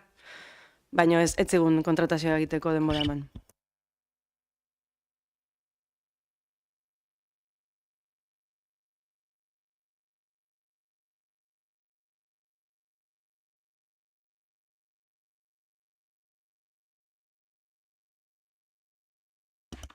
Bai, hor, lanketa oso aurreratuta zegoen, baina azkenean kontu hartzailetzatik iradoki ziguten bidea beste bat izan zitekela egokiagoa kontrataziorako, eta hor zentral de kontrataziones edo Foru Aldundiko kontratazio zentralera atxikitzea eta hortik egitea zela egokiago, hortan hasi ginela Foru Aldundiak 3 lote zitun, eta txikitu behar ginen lotea desierto geratu da, eta orduan orain aztertzen ari gara, ea beste lote batetik lortu ditzazkegun batez ere kabeza loiek. Baina zuk esaten duzun bezala, brigadatik lana eginda dago, bagadakigu nun jarri behar diren, eta hortxe, lortzen dugun lortatek atetzea. A ver, el tema del empadronamiento, en alguna ocasión ya lo he comentado. El empadronamiento social. En su momento hubo una moción presentada por Abotanit, hace Irurte, en el sentido de promover en Hondarribia un empadronamiento social. Y cada vez se está viendo más. Es decir, ya no es un tema de que la gente que vive, por ejemplo, en un coche o en una furgoneta o en una chabola, ya no es solamente eso, sino incluso nos estamos encontrando con problemas reales de gente que vive con derecho a cocina en pisos, en alquileres, en pisos normales, que de alguna forma tiene dificultades incluso el tema del empadronamiento. Tiene dificultades. Está habiendo... ¿Qué? Sí, tiene dificultades, sí. No. Derecho a cocina me refiero... Gente con derecho a cocina en el sentido que está con una habitación. Solamente está en una habitación, en una casa. Hay problemas reales de empadronamiento. Los hay.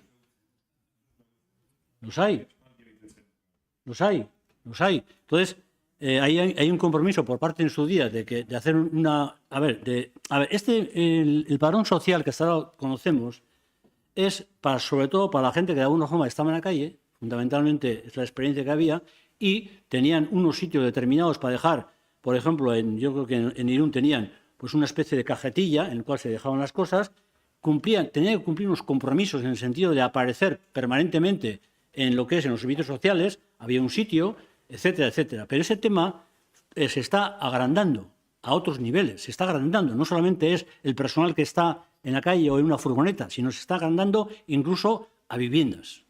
Sí. Entonces, yo lo que digo es, si de alguna forma este tema, pues de alguna forma, ya que en su momento hubo un compromiso, pues se haga el estudio correspondiente, pongamos en marcha esta cuestión y de alguna forma lo regulemos para que en Hondarribia también tengamos esa posibilidad de personas que tienen dificultades para el tema, que viven por aquí, pero que tienen dificultades para el empadronamiento por miles de motivos, pues de alguna forma lo podamos hacer. Esa es un poco la propuesta. Y digo si de alguna forma sobre este tema, en alguna ocasión ya se ha hablado, pero sí, de alguna forma, cuando de alguna forma podemos poner en funcionamiento este tema, nada más. Kaixo Josu, eta guztioi, nik uste dut orain hitz egiten ari zarenaz ez dela padroi soziala, baizik eta etxe bizitza lokairuaren legaren urratze bat, eta igual zure taldeari eskatu behar diozu Gasteizen pixka bat hori konpontzea. Ze uste dut hori larriagoa dela padroi soziala, eta atera dizun nahi Arartekoak esaten duena, eta Arartekoak gomendio orokorrean esaten du infratxetan bizi diren pertsonak edo besterik gabe helbide jakinik ez duten errolda izateko jardunbideak burutzeko praktika on bezala jasotzen duela. Eta hori Hondarribin oraintxe bertan ematen dugu. Gizarte zerbitzutan erroldatu da jendea, egon aurretik alderdi PNV bazegoenean, eta karabanetan eta kotxetan ere errolda soziala eman da. Gaur egun gizarte zerbitzutan erroldatu dago jendean gainera. Orduan nik uste dut pixka bat hausnarketa beste batetik doan, eta zuk ere askotan aipatu diazu eta ekarri dut ere Irungo adibidea, eta orain ere aipatu duzula, eta Irunen oinarritzat hartzen dute arartekoak gomendatzen diena, eta jartzen dute errolda sozialaren aplikazio eremua, oiz Irunen bizitzea, inolako bizilekurik ez edukitzea, edo azpibizitoki batean bizitzea, txabola, karabana, eta posta helbide bidez identifikatu ezin denean. Eta gainera, gizarte zerbitzen arreta eta dakarren banakako plana onartzea. Jartzen du gainera, ezin da errolda sozial aplikatu, Irunen bizi izatea egiaztatu ezin denean, eta gero bizilekuak etxe bizitzarako ez den etxe bat bada, edo haren kokalekoa posta helbide batez identifikatu badaiteke. Jartzen duen salbuespen bakarra da, pertsonak baldin badaude ahulezi egoera larri batean, eta gizarte langileen txostena da. Orduan, nik uste dut zuk hitz egin duzuna, baina osoet komentatu dugu, baina errolda sozialatik haratago doala, eta berez, errolda sozialaren printzipio nagusia orain Hondarribin aplikatu egiten dugu.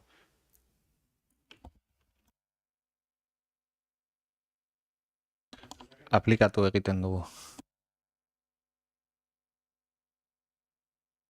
Errolda sozialaren printzipioak Hondarribin aplikatu egiten ditugu.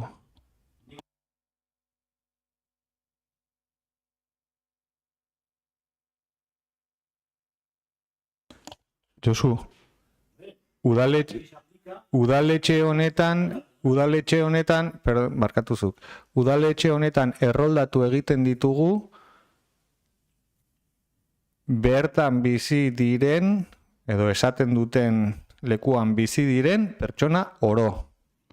Eta hori gaur egun ematen ari da.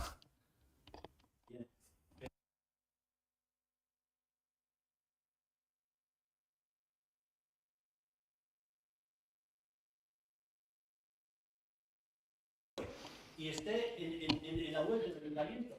No es que se esté haciendo, no, que de alguna forma se está haciendo reglamente.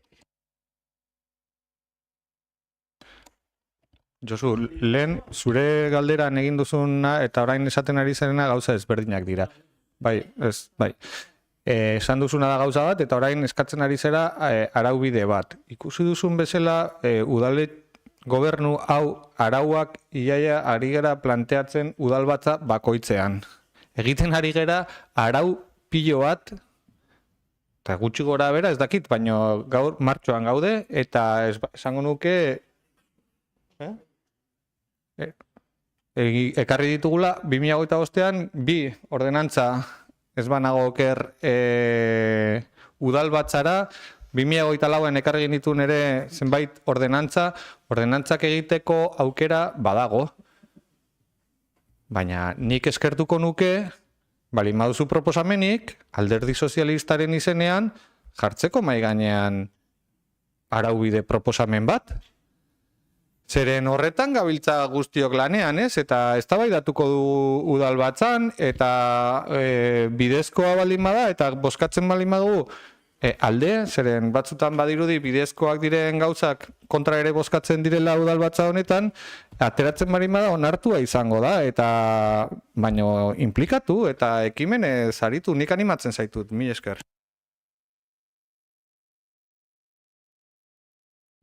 A ver, Igor.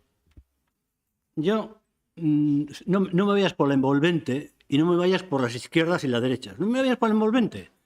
A ver, aquí un equipo de gobierno y yo estoy aquí en la oposición.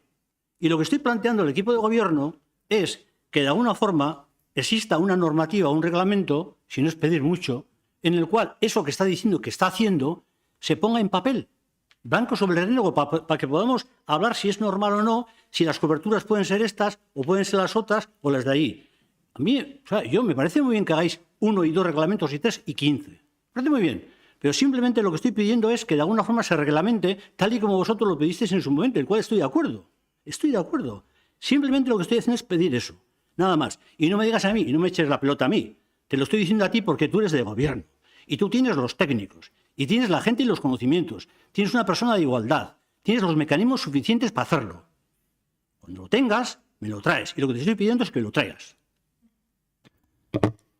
Josu, zentratuko naiz agintaldi planean, zeren gobernua dagona agintaldi planeko jarraibideak jarraitzen ditu, Eta agintaldi planean bide horiek jarraituz, jardungo gara udal gobernu honetatik.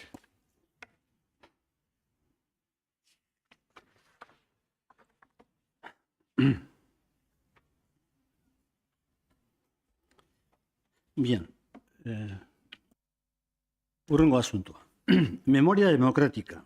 Lugar de debate.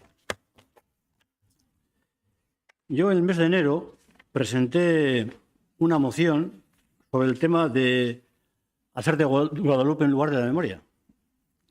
Y por parte de Aitzol se me contestó, aparte de otras muchas cosas, que de alguna forma, bueno, que estaba bien y que buscáramos el sitio y el lugar en el cual pudiéramos discutir y hablar de este tema. Me parece muy bien. Pero claro, nos encontramos con la siguiente elevación. Nosotros teníamos una comisión que era Baqueola, en el cual, de alguna forma, pues bueno, pues dejó de existir. Que es donde de alguna forma discutíamos y debatíamos todas estas cuestiones. Y dejó de existir. Y dejó de existir. O sea, no me vienes así, porque es que dejó de existir, porque al final dijimos que de alguna forma aquello, por uno o por otro, pues bueno, una herramienta que ya se había hecho caput. ¿Ya está? Entonces, lo que estoy planteando es que de alguna forma, ¿en qué lugar, en qué sitio? No sé si es en cultura o en no sé dónde, tenemos que de alguna forma debatir las cuestiones que aparezcan sobre el tema de la memoria democrática y la memoria. Esa es la cuestión, porque lo que me estoy temiendo es que así como de alguna forma ha desaparecido la comisión de, pues en este caso, de Baqueola en esta cuestión, pues bueno, también hay otra comisión también que es Baquetic, me da la sensación de que también va a desaparecer con la línea que estamos llevando, pero en cualquier caso me voy a centrar en este asunto. Y yo lo que digo es que el equipo de gobierno, quien fuera, me diga, oye, este tema lo vamos a discutir pues en cultura. Por ejemplo, si mañana traemos, por ejemplo, una moción sobre... Claro, estamos en un proceso en el cual, pues bueno, pues igual resulta que tenemos que el tema de la memoria, pues tenemos, es decir, llegará el 31 de octubre y es una fecha importante, pues de alguna forma para hacer pues un acto en el cual, pues bueno, pues podamos decir, oiga, queremos que tal edificio sea considerado como un lugar de memoria en Hondarribia. Yo lo planteé el tema del Fuerte de Guadalupe como elemento importante y bueno, lo que quiero es dónde puedo discutir y dónde de alguna forma puedo llegar a acuerdos con el resto de las organizaciones, en este caso con el resto de los partidos políticos, para hacer una propuesta. Entonces, esa es la pregunta, ¿dónde? Mesedez itzaliko duzu, Josu? Bai,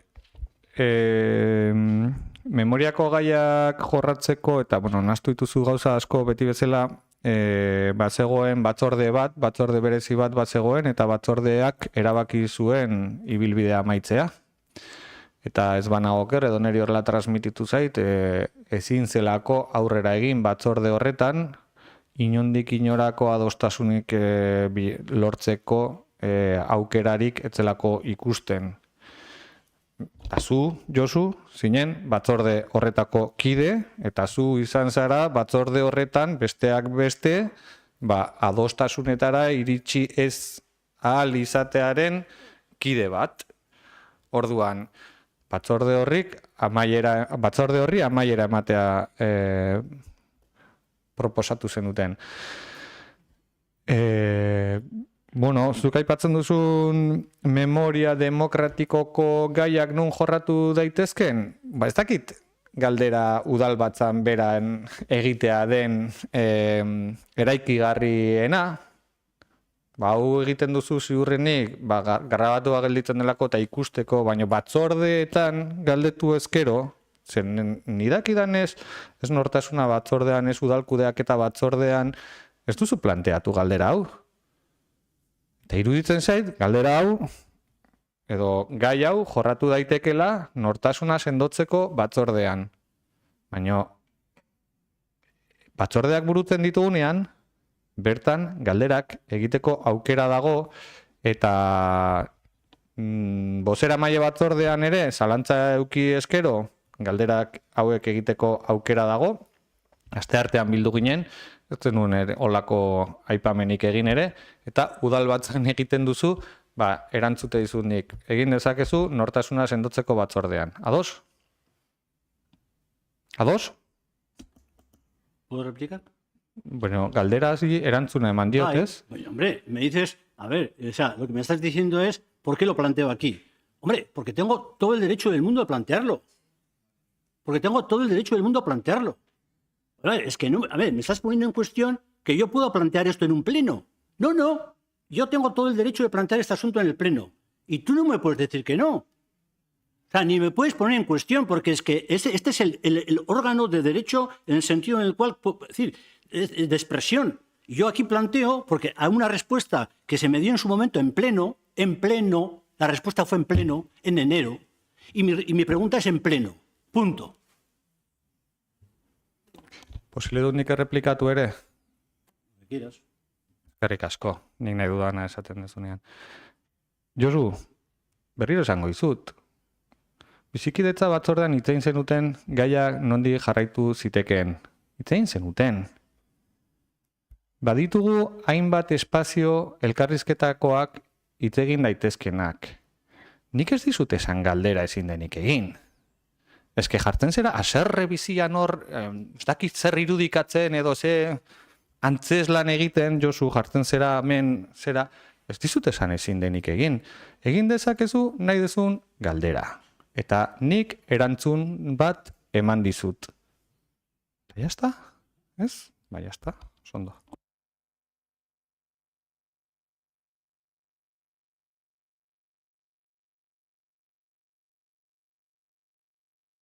El tema de ayudas energéticas en lo que se debe... Es decir, me están transmitiendo que hay unos retrasos por el tema de las ayudas energéticas.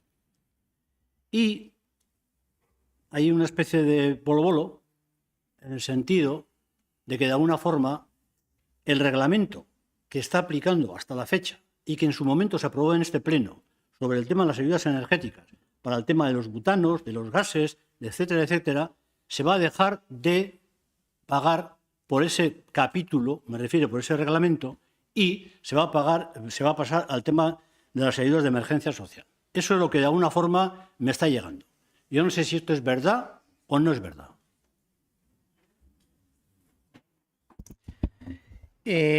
Bueno, hor bi gauzeri erantzungo dizut bat.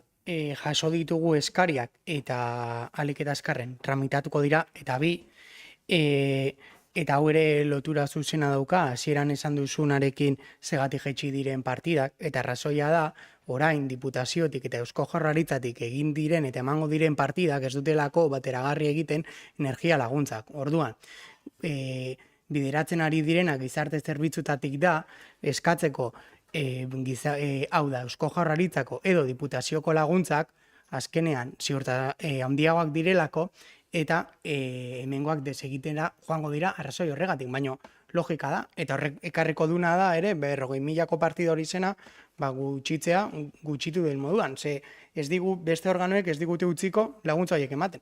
Osea, ez dira bateragarriak.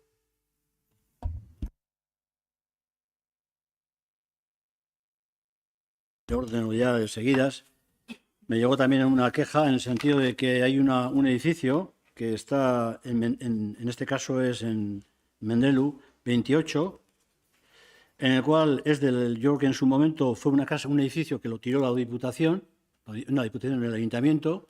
Hay unas escaleras que van a Mendelu Berra y la pared de la izquierda pues está en una situación bastante precaria. Y es la entrada 2009 y hasta ahora no se le ha contestado. Y entonces me preguntan si, bueno, de alguna forma, pues esto, pues sí, si hay una contestación o si se va a reparar o no se va a hacer nada o cómo. 2009. No sé si... Listo, vale. Bai, bueno, 2009 esan nahi du sarrera registroko zenbakia, ez 2009 urtea, bazpadare añabardura hori egiten dut. Bai, otsaian sartu zen idatzi hau, eta noski a priori kontrafuerte horrek eraikinaren parte bat, eraikinaren parte bada. Beraz, a priori badirudi pribatua dela, baina ikusita horre esku hartze bat egon duzela bere garaian eta bar, arkitektuak ari dira proiektua aztertzen, zoritxarrez udaletxe honetan arkeologia asko egin behar da, iristeko publiko pribatutasun horretara, eta askotan hankasartzen dugu, ez daudelako gauzak oso argi. Eta beraz hori, azterketa horretan ari dira, ze esate dizut, a priori galdetzen baldin badiozu edozein teknikori, esango dizu hori eraikinaren elementua dela, eta beraz pribatua dela, eta haiekin barko luketela esku hartzea. Baina, erantzuna eman baino lehen, aztertzen ari dira proiektua ikusteko benetan horrela dela.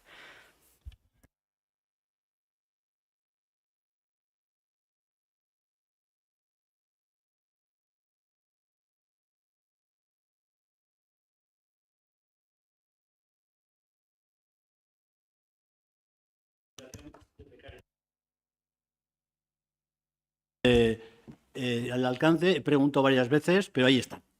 Ahí está.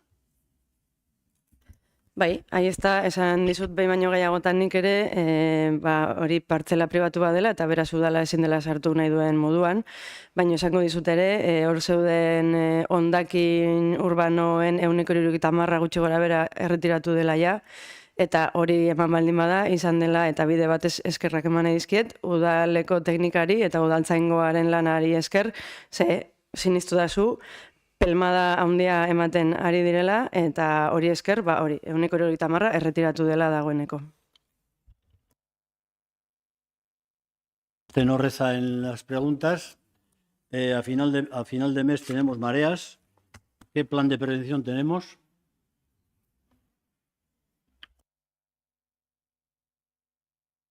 Didazuneri edo gura agentziari edo zeineri galdetzen diozu?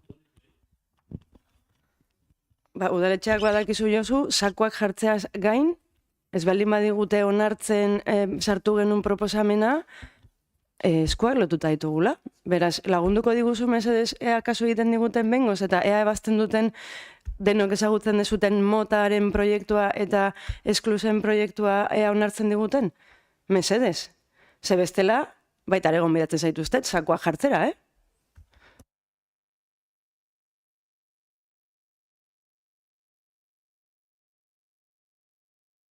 Ez dago beste galderarik erregistratuta, baina ez dakit galderarik egin nahi den. Bai? Bai, gure aldetik galdera batzuk.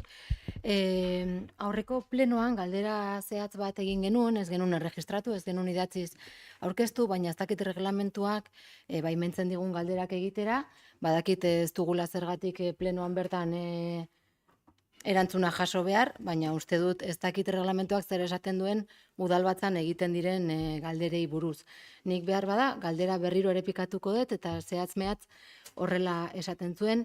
Abotxanitzek egindako komunikazio publikoan esaten zen montainenean 25 etxe bizitza gutxi gora bera, bai eta 5 milioi eurotik gorako konpentsazioa jasoko zuela udalak. Eta galdetzen nuen, hau horrela zen, ala ez. Ez dugu galdera honi ez dugu erantzuni jaso, ez dakite nola erregistratu behar dugun, honen erantzun zehatza eta garbia izateko.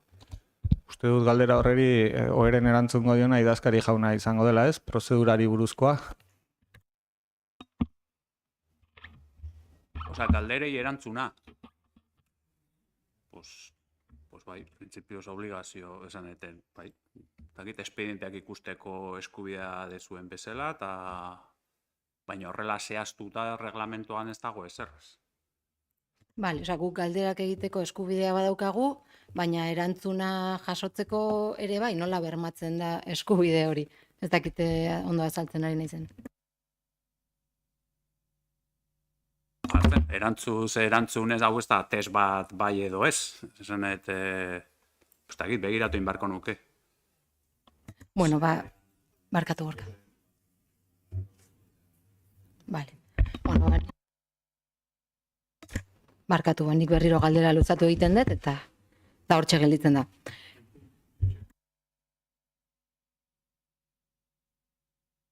Erantzuna saiatzen gera ematen, EAJak beti egiten du Hondarribiko udalean, ez besteetan, baina Hondarribiko udalean EAJaren udaltaldeak egiten duena da, beti eta naiz eta nik beti eskatzen dudan idatziz aurrez bidaltzea erantzun egoki bat eman alizateko egiten duena da zuek idatzita ekarri, bueno, irakurri egin duzu, eta lehen esan duzu gainera irakurri egintzen dutela galdera, baina bueno. Agotxan ditzen webgunea irakurtzen ari naiz. Irakurri egiten duzu, bueno, gobernu taldeari zuzentzen ari zara, eta beste gauza da udal talde bati edo alderdi politiko bati, nik ez dakit, uste dut posible dugula denak esan, alderdi politikoek idazte dutena beraien sare sozialetan, Maria zuk ondenki dakizu zuek idazten dituzutenak, eta ni kasu hontan gobernu talde, alkate bezala eta gobernu taldeko kide bezala, eskatuko nioke Estitxuri Montaineneako hitzarmenaren inguruan, ez dakit bertxotan bezala improvisazioz edo ez dakit erantzuteko aukera daukazun Maria Serrano zinegotziak daukan zalantza horri. Bai, noski. Bueno, nik ez dakit, uste dut nahiko argi dagoela konpentsazioan jasoko dugun eraikinaren balioa dela 5 milioitakoa. Itxoin, baina eske orain nire txanda da, ez? Uste dut, noski. Ba, egia da, azken egun hauetan esaten zenutela, ba hori, ez da, mezua zela engainosoa, edo ez dakit, bueno, nik ez dakit, agian batzutan nola begiratzen diren gauzak, hau da, aurre disposizio bat egoten dela gauzak gaizki ulertzeko edo ondo ulertzeko. Baina ni bainago pixka bat harrituta egin dezuten beste afirmazio batekin, ez? Hemen azkeneko, ez dakit ja, noiz egin dezuten, baina bueno, esaten dezute Montaineneako ambitoari dagokionez, etxebizitza publiko gutxiago Hondarribian eta etxebizitza pribatu gehiago Montainenean. Hombre, ba, hau dela engainosoa, Maria. Oso, bai, ze ari zarete hartzen bakarrik Montaineneako eremua, eta, klaro, eske, hasiko naiz Basakotik, bale?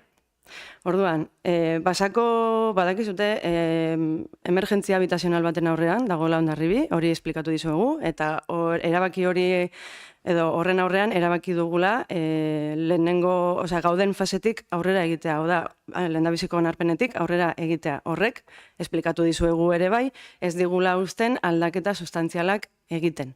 Eta etxebizitza kopuruak desagertzea, ba, aldaketa sustantzial bat da. Vale. Basakoko eremuak kontestazio sozial ikaragarria eduki du, kontra. Gainera, Luisi izugarri bat eduki dugu eta Magala ez da egonkorra.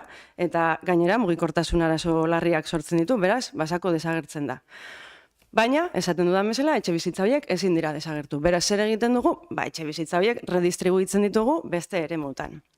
Bueno, pues hemen lehenengo olako informazio engainosoa. Montainenearen eraikigarritasuna igotzen da guztiarena, eremu guztiarena, eraikigarritasuna igotzen da, bale? Eta egiten dugun beste gauza bat da, planean zuzendu, zuek idatzita utzi zenuten horretan, jasota zegon hirilur finkatu gabea bezala. Bueno, ba hori ere zuzendu egin dugu eta jarri dugu lur urbanizagarri bezala. Egia da, zuek VPOa 175, barkatu, portzentai horietan jaso zenutela, baina zeuden ere beste zuzkidura batzuk karga handiagoak zituztenak lur urbanizagarri bezala definituak izango balira. Eta horrela egin dugu. Beraz, eremuko eraikigarritasuna igotzen duzunean, portzentaiak igo egiten dira. Esan nahi dut, etxe bizitza publiko gehiago, osea, berdina mantentzen da Hondarribian, eta etxe bizitza kopurua igotzen balin bada, Montainenean igotzen dira baita ere publikoak. De hecho, igo diren bakarrak publikoak izan dira. Ze jaso genuen dokumentuan, zeuden 0 unidades de vivienda pública, eta orain daude, segurazki 25. Bueno, baina ez dakigu zenbat izango diren, dakiguna da 2500 metro karratu zabai izango direla. Beraz, iruditzen zait, etxebizitza publiko gutxiago Hondarribian eta etxebizitza pribatu gehiago Montainenean, ba, hau bai dela engainosoa. Ze, gainera, esan bezala, konpentsazio moduan jasotzen dugu eraikina. Zergatik, ez delako betetzen VPOaren estandarra eremuan bertan. Bai, baina eske konpentsazioak bi norabide ditu. Alde batetik da, sustatzaileak egin behar duena monetarioki, ez duela monetarioki egiten, baizik eta eraikinean ematen digula, eta gero udalaren ardura hor betetzen ez den VPO estandar hori beste norabait eramango duela. Eta hori egin dugu, beraz, ez da etxebizitza publiko gutxiago Hondarribian. Da, beste nonbait egongo dela hor falta den etxebizitza publikoa. Bai? informazioa, predisposizioa daukagula informazioa modu batean edo bestean ulertzeko, guk esan nahi duguna da, jaso behar diren 5 milioitik gorako kopuru horrekin, seguraski 25 etxe bizitza baino gehiago egin daitezkela konkurso publiko batekin beste eremu batean. Hori da esan nahi genuena, orduan denak nola kontestualizatzen dugun, nik hau ere kontestu batean jarri nahi nuen. Bai, bueno, hori da, eskerrik asko Igor, presako zenbakiak hor ditugu. Osea, behiratu itzazkezue, ea seineri aterako zaio hobeto operazioa. Eta gero gainera, zuen zer ulertu behar dut esaten dezutenean hau. Askoz ere hobeto zela horrez egitea etxe bizitza publikoa, diru hori jasotzea, gero tudelenea botikan, erosi behar izatea lur hori, gero plan partzial bat egin behar izatea, gero plan hori onartzea, eta agian ikusiko genituzke lehenengo etxe bizitza publikoak 10 urtetan, quizás, igual bai. Orain egiten duguna da plana onartu bezain pronto, baditugu minimo 25 etxe bizitza publiko. Eta segurazki, askoz ere, modu errentagarriagoan, esaten dizuet, presako zenbakiak hor dituzue egin konparaketa. Beste galdera bat egin dezaket? Aurrera? Oso ondo. Jaizkibel etorbidean obrak egin dira azkeneko hilabetetan, badakit ez dituela udalak egin, txingudiko zerbitzuak egin dituela, baina hainbat erabiltzaileen aldetik eta bizilagunen aldetik jaso ditugu kexak, ez delako oso egoki gelditu, partxeo asko gelditu direlako errepidean, ez dakit hori horrela geldituko den, edo udalak badaukan asmoa edo txingudiri eskatzeko hori hobeto gelditzea, edo ez dakit horrela geldituko den definitiboia. Zuk esan duzun bezala, Maria, proiektu hori txingudiko zerbitzutatik egin da, amaitu gabeko proiektua da, eta hemen bagaude hainbat kontseilari txingudiko zerbitzutan, atzo bertan eduki genuen bilera, eta neri ez diate larazi kexa edo ezin egon hori, zue iritsi eta harritzen zaidana da, atzo nola zuen alderdiko ordezkariak txingudiko zerbitzuko administrazio kontseiluan planteatu ere ez zuen egin galdera, eta nik konpromiso hartzen dut, txingudiko zerbitzuko zuzendaritzari galdetzeko horrela geldituko den, eta ondoren e-mail bat idazten badiazu galderarekin erantzungo zaitut, jakinda nolakoa den proiektua zehatz-mehatz izan ere, proiektu hori estrategikoa da, Hondarribirentzat, bakizuten bezala, ur hornidura bermatuko du hirigunean, eta inbertsio potente bat egiten ari dira, eta lanean jarraitzen dute gaur egun oraindik. Orain, noiz eta nola iritsiko den amaiera, ezin dizut esan momentu horretan aurretik galdetu gabe. Eskerrik asko. Eta azkenekoa, kultura zinegotziari galdera bat egin nahiko nioke, azkenekoan galdetu genuen, Madalen eskaileretan ireki den kultura lokala, dela eta jaso dugu eta prentsan eta ikusi dugu bihar inaugurazioa izango dela. Aurrekoan esan genuen, badaude lokal gehiago herrian zehar utzik daudenak eta uste dugunak irisgarritasun aldetik aukera hobeagoak izan daitezkenak. Azkenean bihar gurpil aurki batean norbait egun nahi badu biharko inaugurazioa ezingo da joan, ezin da ondo iritsi. Orduan, ez dakit zalantza hori daukagu, zergatik lokal hori aukeratu den horrelako ekimen polit bat aurrera ateratzeko, ze ekimenarekin ados gaude, sortzaileak, artistak babestu behar dira eta bultzatu ere bai noski. Eta gero ikusi dugu ere bai urtero pertsona bat izango dela proiektuaren ez dakit gidatzailea edo ez dakit pixka bat gidatuko duenak nola erabakitzen da prozesu hau eta pertsona bat edo bestea izatea eta nola gauzatu den besterik ez. Bai, txaldean. Bai, horri dagokionez aurrekoan hitz egin genuen ere bai, aurreko udal batzan, Anderrek entzun galdera, eta aipatu genuen. Izan daitekeela nolabaiteko gabezietako bat irisgarritasunaren ikuspegia, eta posten hau, egia esaten behizut, daukazuten ikuspegi sensibilidadea, eta bere gila den gainontzeko lanketetan, herri mailan irisgarritasunaren ikuspegia lantzen ari garen hortan, denok elkarrekin goazen eta sensibilidade horrekin jokatzen dugun eta laguntzen dugun, ez, lanketa konplexuagoetan. Honi dagokionez, ikusi genuen lekua eta esan bezala, irisgarritasun aldetikan bere mugak baditu ere, nahi genuen modu pilotoan edo, proba pilotoan esan badaitek ere bai, frogatu. Batetik auzoari bertan ere, jakina da portuan badauzkagula kultur instalazioak izan itxasetxe auditoriuma, bestelako jardun batzuk betetzen ditula. Baina pixkat gure filosofiari jarraituz ere bai, nahi genuen pixkat auzoa indartu, horka hartzen gaitu Madalen karrika, Madalen auzoan. Eta nolabaiteko balio erantsia ere, ematen genion, ondare ikuspegitik ere bai, lokal horren erabilera izatea, garai bateko ondare ikuspegitik, Madalenaren eliza izan zen hori, gaur egun zutabe originala mantentzen ditu, eta bere erakargarritasun horrek ere bai, atentzioa ditu zigun, eta hori izan da gure apostua. Izan ditzazken, aldeko edota pixkat, eskaziekin, ikusiko dugu. Jarduera berare jarraitzeko ere bai, bere muga ditu, 40 metroko lokal bat da, eta segurazki olako jarduera bat egiteko beharko dugu aurrerantzean bestelako instalazio batzuk, handiagoa, gehiago eta bar. Esan bezala, gure filosofia hori da. Ez gara jungo handitik txikira. Jungo gara txikitik handira, eta hori da adibide bat. Bihar irekiera emango diogu, eta esan bezala ez da izango ez dara erakusketa gela arrunt bat, baizik eta jarduerarako lanketarako gela bat, gune bat izango da. Jakin badakigu, herrian daukagun potentzialtasuna sortzaile eta artistari dagokionez, eta lanketa handia egin baldin bada urte askotan zehar ere bai hemen, ikusten dugu utzunea badaudela, eta gure erronketako bada herriko sortzailei babesa eta aukerak ematea, ez? Hori da ibilbidea. Orain martxan jarriko dugu, aurtengo urtean, eta asmoa da, urtetik urtera, esan bezala, urrengo urtean, aurkezten diren, sortzaileen beka irabazdunak edo bertan jartzeko aukera izatea, eta urterako programazio edo proiektu horiek eramateko, asmoa daukagu, kultura sailetikan, oinarri batzuk atera, oinarri batzuk onartu, eta oinarri horien pean, urtetik urtera, nolabait, lokal horren kudaketa ardura doingo duenari, bideratu lokala, ez?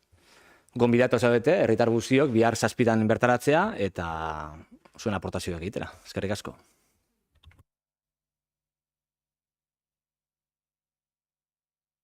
Beste galderari bada? Bai, mesedez.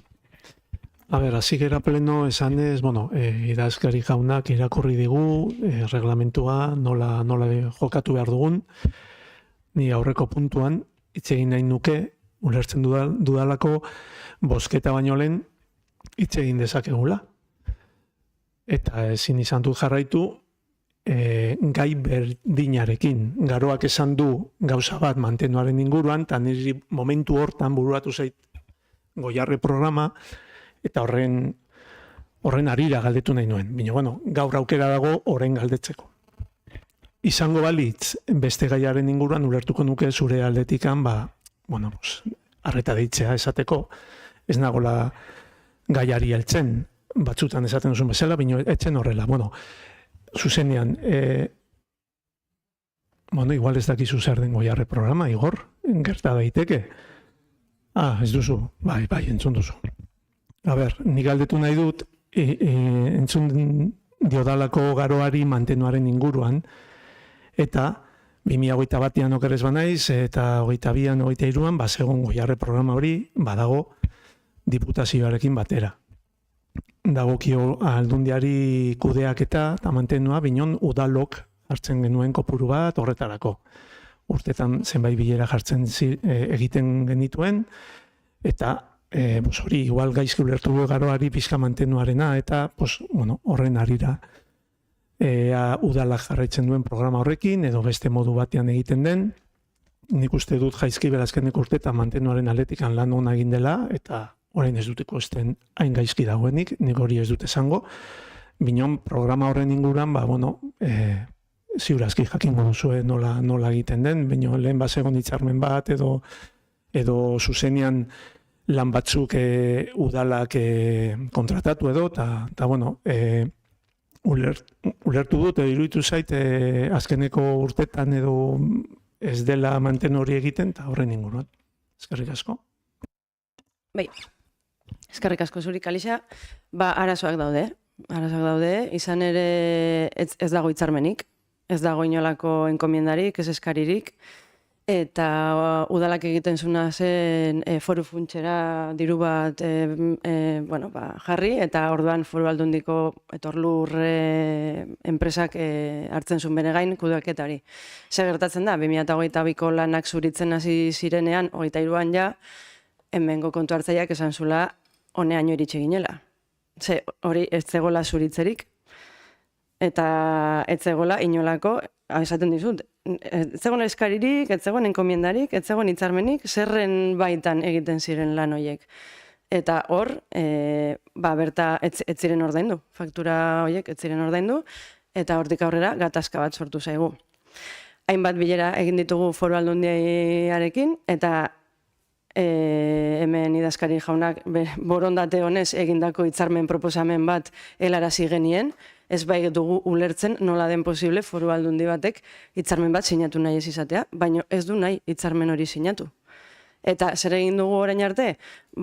Udalak hartu ditu bere gain lan horiek. Noski, gaitasun gutxiagorekin, etorlurrek egiten zitunean, baino gaitasun gutxiagorekin, baino jarraitu dugu lanean, jarraitu dugu abeltzainekin biltzen, jarraitu dugu lehenesten zeintzuk diren beharrezkoak, baino denok gaude desiatzen mesedez foru aldundiak sinatu desala hitzarmen hori, eta teknikoki aldeko txostenak edukitzea.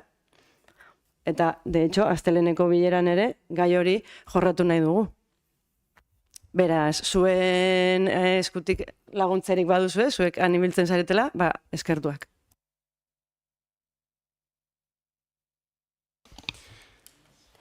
Beste galderarik, sortziak eta barkatu. Egiten Mariak eta udalbatzan olanik reglamentua irakurtzen, topatu de reglamentuan galderen inguruan jartzen duen irizpidea eta irakurringo dizuet eta hau udalbatza horrela bukatzeko espero dut ez ohitura izatea, baina bueno.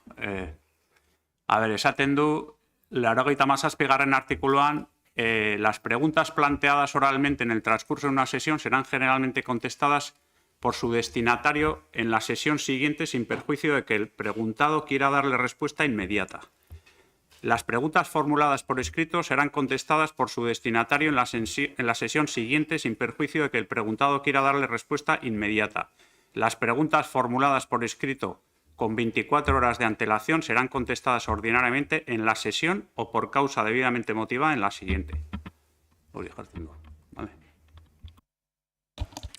Beraz, hori argituta, uste dut garbi dagoela baita ere galderak egiterakoan, horla aurrez egiten ez direnak, urrengo saiorako gelditzen direnak, ni nahiagoko nuke, 24 ordu lehenagotik jakinarazita galdera egiten denean bertan erantzutea.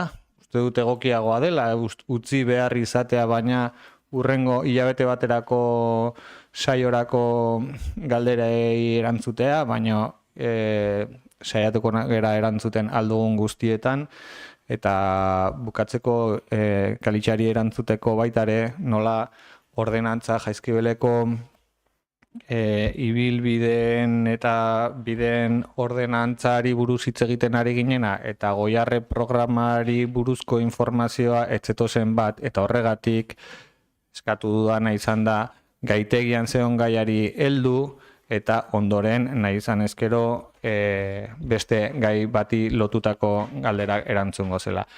Mila esker guztioi, eta 8 eta 4 pasatxo diren honetan amaitutzat emango dugu martxoko osoko bilkura.